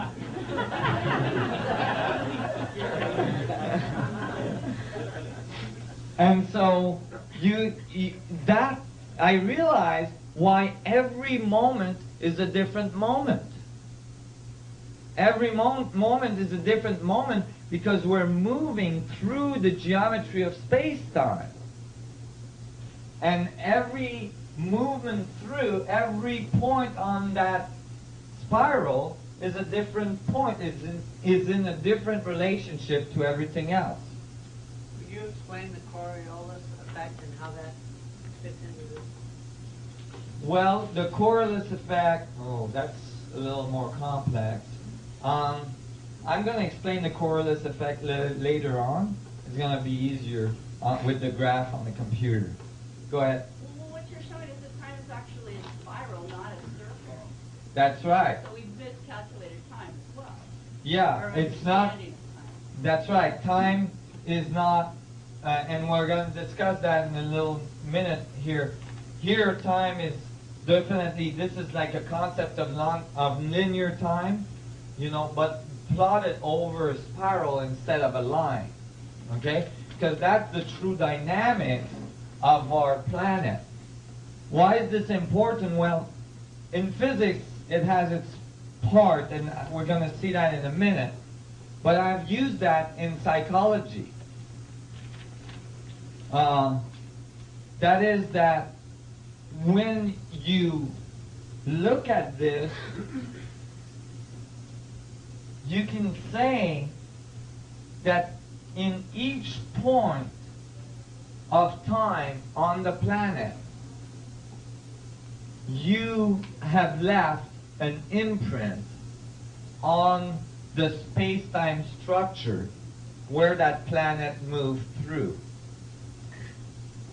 Meaning that all the events that occurs on the planet as we move through space are imprinted or radiated into the vacuum in that very specific space-time coordinates.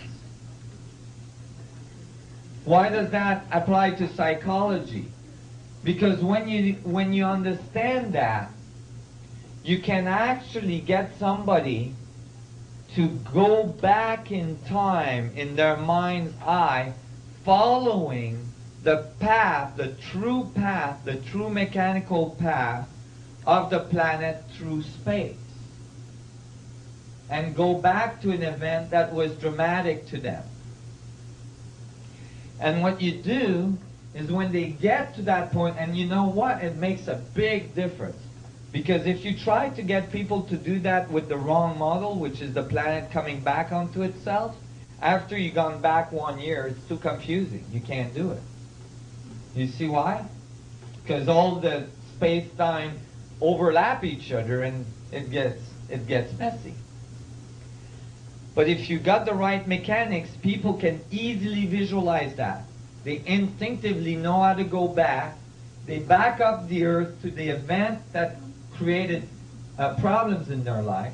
And then what you do is you get them to visualize that event or to experience that event from the exact contrary point of observation, 180 degree from what they observed the event from. So if they had a traumatic accident or something, you get them to change. If they had like, sexual abuse or all sorts of abuse, you get them to observe the event, not from the place where they observed it then, but 180 degree reverse from where they observed it then. And, if they were the abused, then they become the abuser. If they were the abuser, they become the abused. And when they do that, the first thing they experience, it's very powerful, it's very dramatic, first thing they experience is empathy. Because they feel right away the pain and the fear and all the problems that this person was experiencing that made them have these actions. It's very powerful. And as soon as they do this, the 180 degree phase of the two waveforms of observation cancel the event. And all of a sudden, you can see it in their face, and I've done this many times now. All of a sudden, because it cancels out all of the geometry following that event in the vortex change to the present moment. And they change right in front of your eyes. Some people that had major physical problems just got rid of them right there. And then all of the future possibilities change as well, because that event is no longer present in their spiral lifetime. So that's one thing that's really interesting about that. And it's been very effective with Susie. Susie is still here? No, she's not. I'm collaborating, hoping to finish a book on the psychology of the application of this theory. See, it touches all levels because it is a truly unified view. So I was pretty excited about that. I realized what the wave was. It's a vortex. And I realized that the mechanics of orbital bodies in the universe are all vortices, spirals. But I was like, how do I make that, visually appropriate for people to understand? I was thinking, I went back to my van, and I thought, I gotta use something like a rotating motor or something, and a string. And so what I did is I thought, to show this to people, I thought, I'll take a rotating electrical motor, and I couldn't find one. I mean, I had the V8 motor in my van, but that was a little too big. So I looked around, and I finally found an electrical motor, but it was inside my razor. So I took my razor apart, and I have pictures of me now. Then I had to grow a beard because my razor was stuck in my experiment. But I took my razor apart, and I took the little electrical motor out, and I attached a string to it, a fishing line to it, and then on the other side I attached a little fishing weight that allowed me to hold on to the string and allowed the string to spin at the same time. So then I turned my razor on. Is there somebody, Andy, that can turn the lights off here? And I don't have my razor anymore because, well, you can see I started shaving again. But I was in a physics conference, and it was hilarious. I was going around all these physicists in this physics conference with my little laser and my little string, trying to explain to them that a wave is a 3D vortex.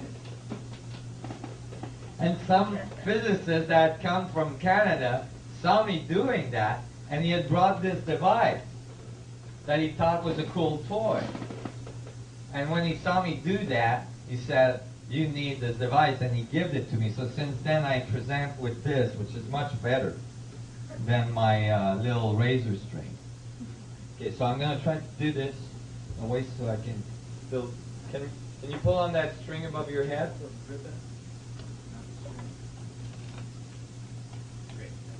There you go. Appreciate. So here,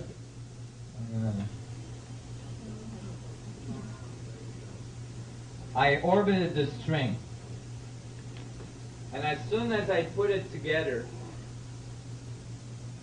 this is what happened.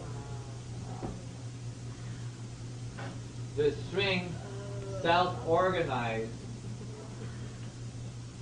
into a vortex,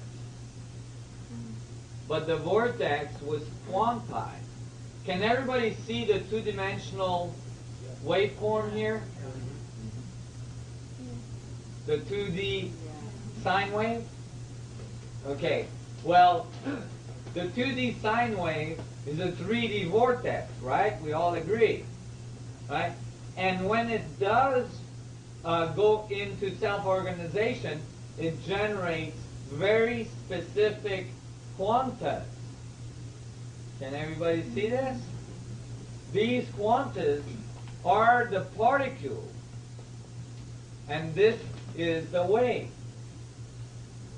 You see? The wave and the particle come together naturally when you have a 3D vortex. You all see what I mean? All of a sudden, it's not either a wave or a particle, it's both in the same dynamics. The particle and the wave. Now, when you disrupt that, it'll balance itself back out, right?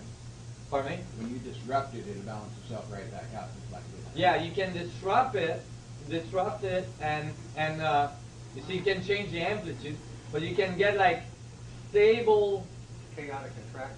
yeah, stable standing waves, like this one. And they're very beautiful as well. They generate really interesting fractal structures in between them, which you can see in the middle there. Are those available to purchase? I wish. I've never been able to find another one of these. And I looked hard and long. And you can continue to create, see, this is, let me see, this is a 2 frequency, right? So again, self-organized. Does that look like anything? Right. Now I had a contact for the petals, or for the lobes in between the intersecting spheres. The spheres are the radiating side of the event horizon. Those radiating spheres intersect, creating standing waves, that is the electromagnetic field. You see that? And so that you can actually make this the 1 frequency. Let me see if I can get, let me spin it up.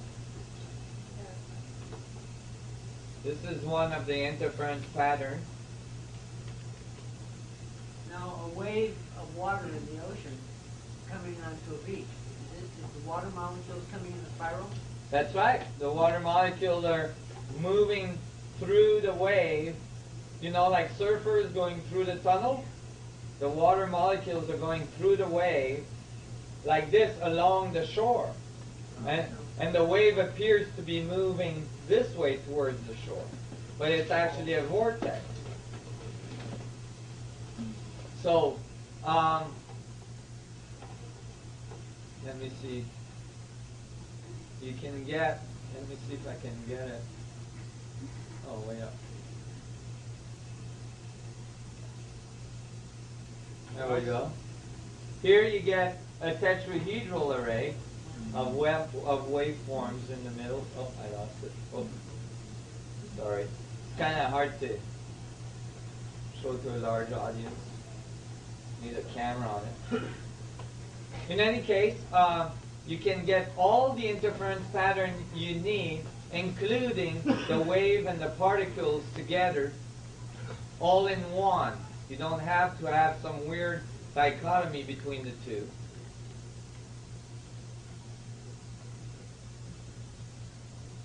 And if you actually can get some really cool stuff.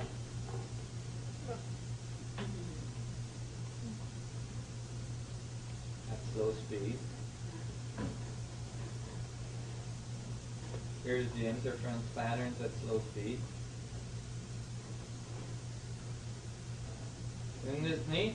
If you leave it long enough, does it always naturally organize itself, or is it organizing because you're moving it a little bit? It's organizing because I'm moving it. If I change the wave frequency, right, there's places where the distance, due to the length of the string, will create interference, like here. But then if I change that length, when it's at the right length, then it will self-organize. And when it does, the rate of rotations of the motor changes. You see? And so it has to do with the wavelength and the speed of rotation. So here is my string theory.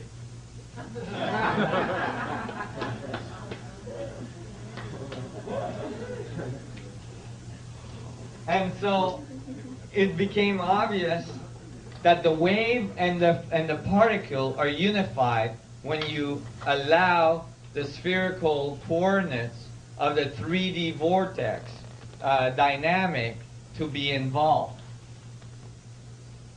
Go ahead. That relationship between the frequency and the amplitude? perhaps it's escaping me a bit, but is that the same dynamic as on the graph before between the frequency and the radius? I mean, is there Yes. There's a correlation there? There's a correlation, absolutely, because it's the radius and the frequency will dictate the resonance of the system, will dictate the fundamental resonance of a system. So it's either in constructive or destructive resonance, and if you change the length of the string, you either get constructive waveform or destructive waveform, and the two generate, the dynamics of the expansion and the contraction and so on. So yeah, it is definitely related. The radius of a system and its angular momentum are directly related, and its energy output, the surface of the system and the amount of information moving through it is directly related. So it all works together. You're right. So I guess I was really, I was amazed about that, because but then I was thinking, okay, you guys, this is where you guys are going to have to do some nonlinear thinking. Because I was thinking, all right, now, if you have a sun, a planet moving around the sun, right? But then the sun is moving around the galaxy. That's a larger spiral, because the galaxy is moving through space. And then the galaxy is orbiting a cluster of galaxies. That's moving through space. And then that cluster is orbiting a larger cluster, which is orbiting the universe, which is a larger spiral, and that universe is orbiting a multiverse, a larger universe, and a larger universe, and a larger universe to infinity. Then, is anything moving?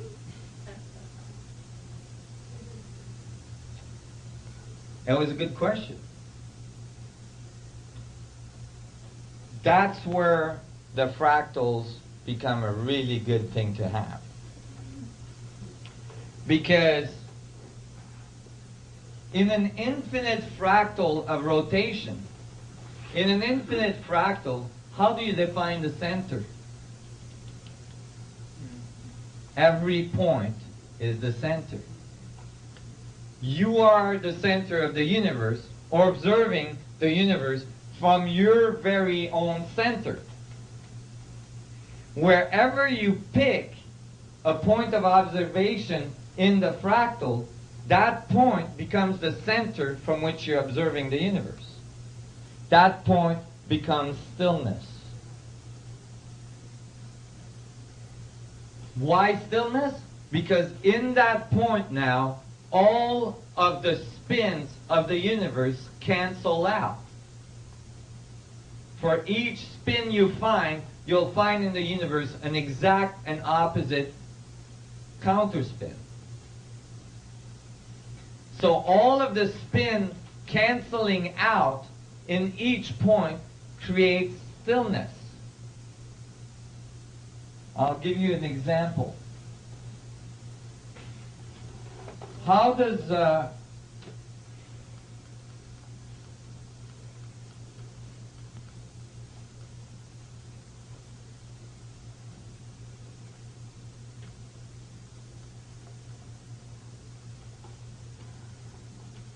here's a hurricane off the coast of Florida. How many, 100 miles an hour wind, 100 plus an hour wind, right? What's in the middle? Stillness, the eye of the hurricane. You need stillness to be able to have a frame of reference for rotation. You see? And that is how singularity occurs. Singularity is the point at the center of your experience of the universe, that's the point of stillness from which you're observing the universe. This is why, I say the universe is a fractal structure, and then people say, well, if that was true, we would all look the same. Well, we don't all look the same. Why? Because we're observing the universe from our particular point of stillness, our particular point of center. If we all observe this pan from our particular point of center, that means we're all going to get a whole different set of information about this pen. And because we all get a different set of information, we all look different. Can we have the lights come back on? That'd be great, because otherwise I get blinded by this one. Thank you. So, can you guys understand? Do you guys understand this? Right. So it's all spin canceling in the middle of all things, creating stillness. From that point of stillness, everything orbits around it. When you know that, then when you look at the galaxy, you find the same dynamics. Right? This is a galaxy. This is a huge fractal level larger than a hurricane. A hurricane is a few hundred miles across. A galaxy is a few thousand light years across. Okay? And it has billions of stars in it. What's at the center of a galaxy?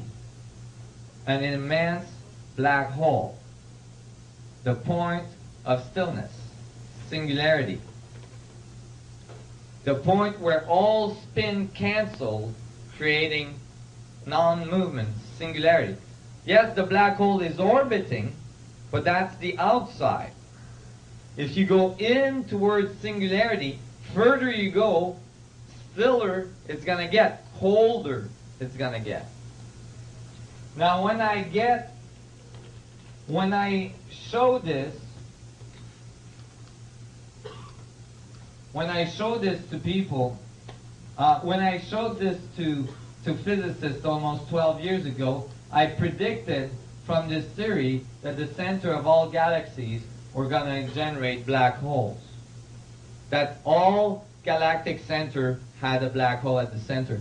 I got kicked out of physics conference for saying things like that. Well, recently, this data appeared. The largest Hubble the latest Hubble observations are presenting a cosmological challenge as astronomers uncover supermassive black hole at the heart of every galaxy they examine. That is a large prediction, you know. That is not trivial. Go ahead. If you look at these pictures of the galaxy, you see that washed out thing in the middle? Yep. Right? If you look through like a 10-inch telescope, you don't see that big washed out. That's the film getting overexposed so they can see the outer edges. If you look at it through a small telescope, you can see a dot at the center of every one of these galaxies. Yes. And 20 years ago, I thought to myself the same thing. Really? When I started seeing that. Oh, good. That dot you see in the middle of the galaxy is actually some of the brightest objects we observe in the universe. And you never see that in any photo, ever. Mm-hmm. You can only see it through telescopes. Oh, that's good to know. You know, and they call it a black hole. Yet it's the brightest object we observe. Right. Why? Because we're observing the external part of that black hole, not the internal part. Right? So, you know, that was interesting. Here, astronomers are left scratching their head, wondering how these objects, once seen as novelty items or the stuff of science fiction, may be commonplace, dominating the core of possibly every large galaxy in the universe. Well, they keep scratching their head. Previously, supermassive black holes looked like pieces of custom equipment added to a car, said University of Michigan, da, da, da, da. Now these look like standard feature, and if black holes are an integral part of galactic formation, that could require a major revision of our theories. No kidding. Maybe you don't kick people out so easily anymore.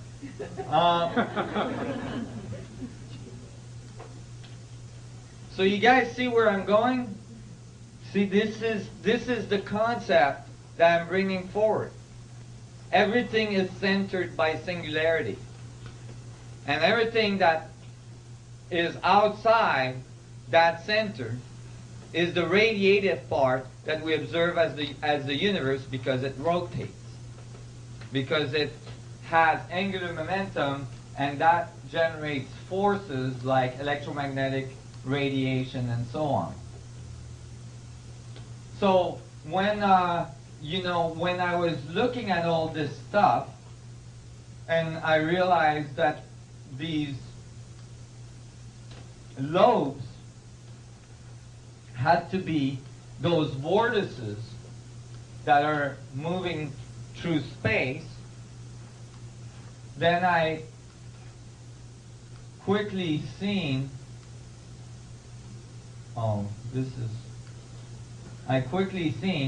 that these vortices actually match the dynamics we see for the tensor equations of the electron clouds. The same dynamics are found at the electron cloud. These are the probability equations for electrons.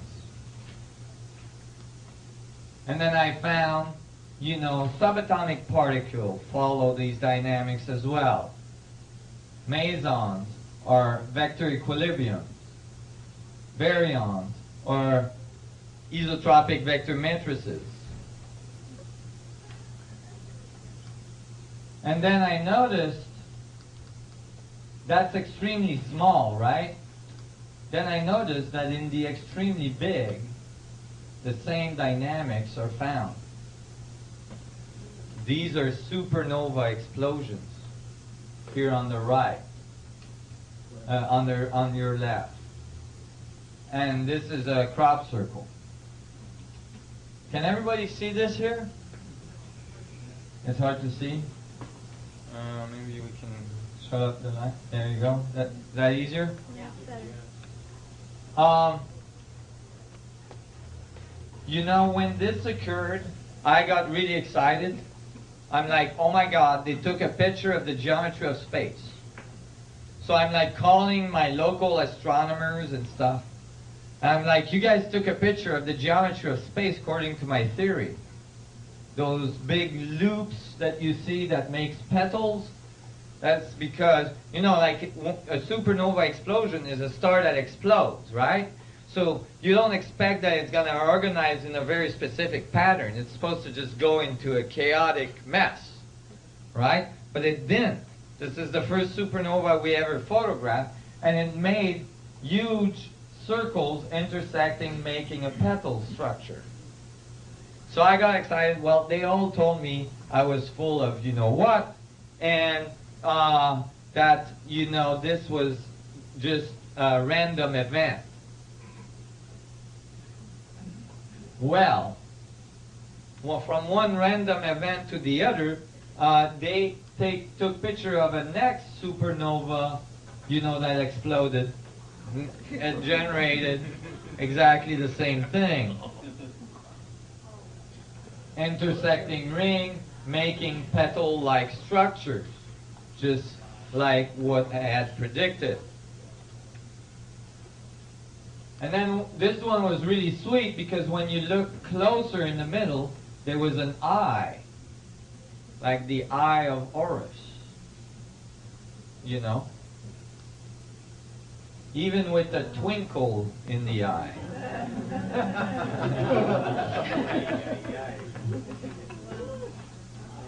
But what got me really excited about that one is that the two intersect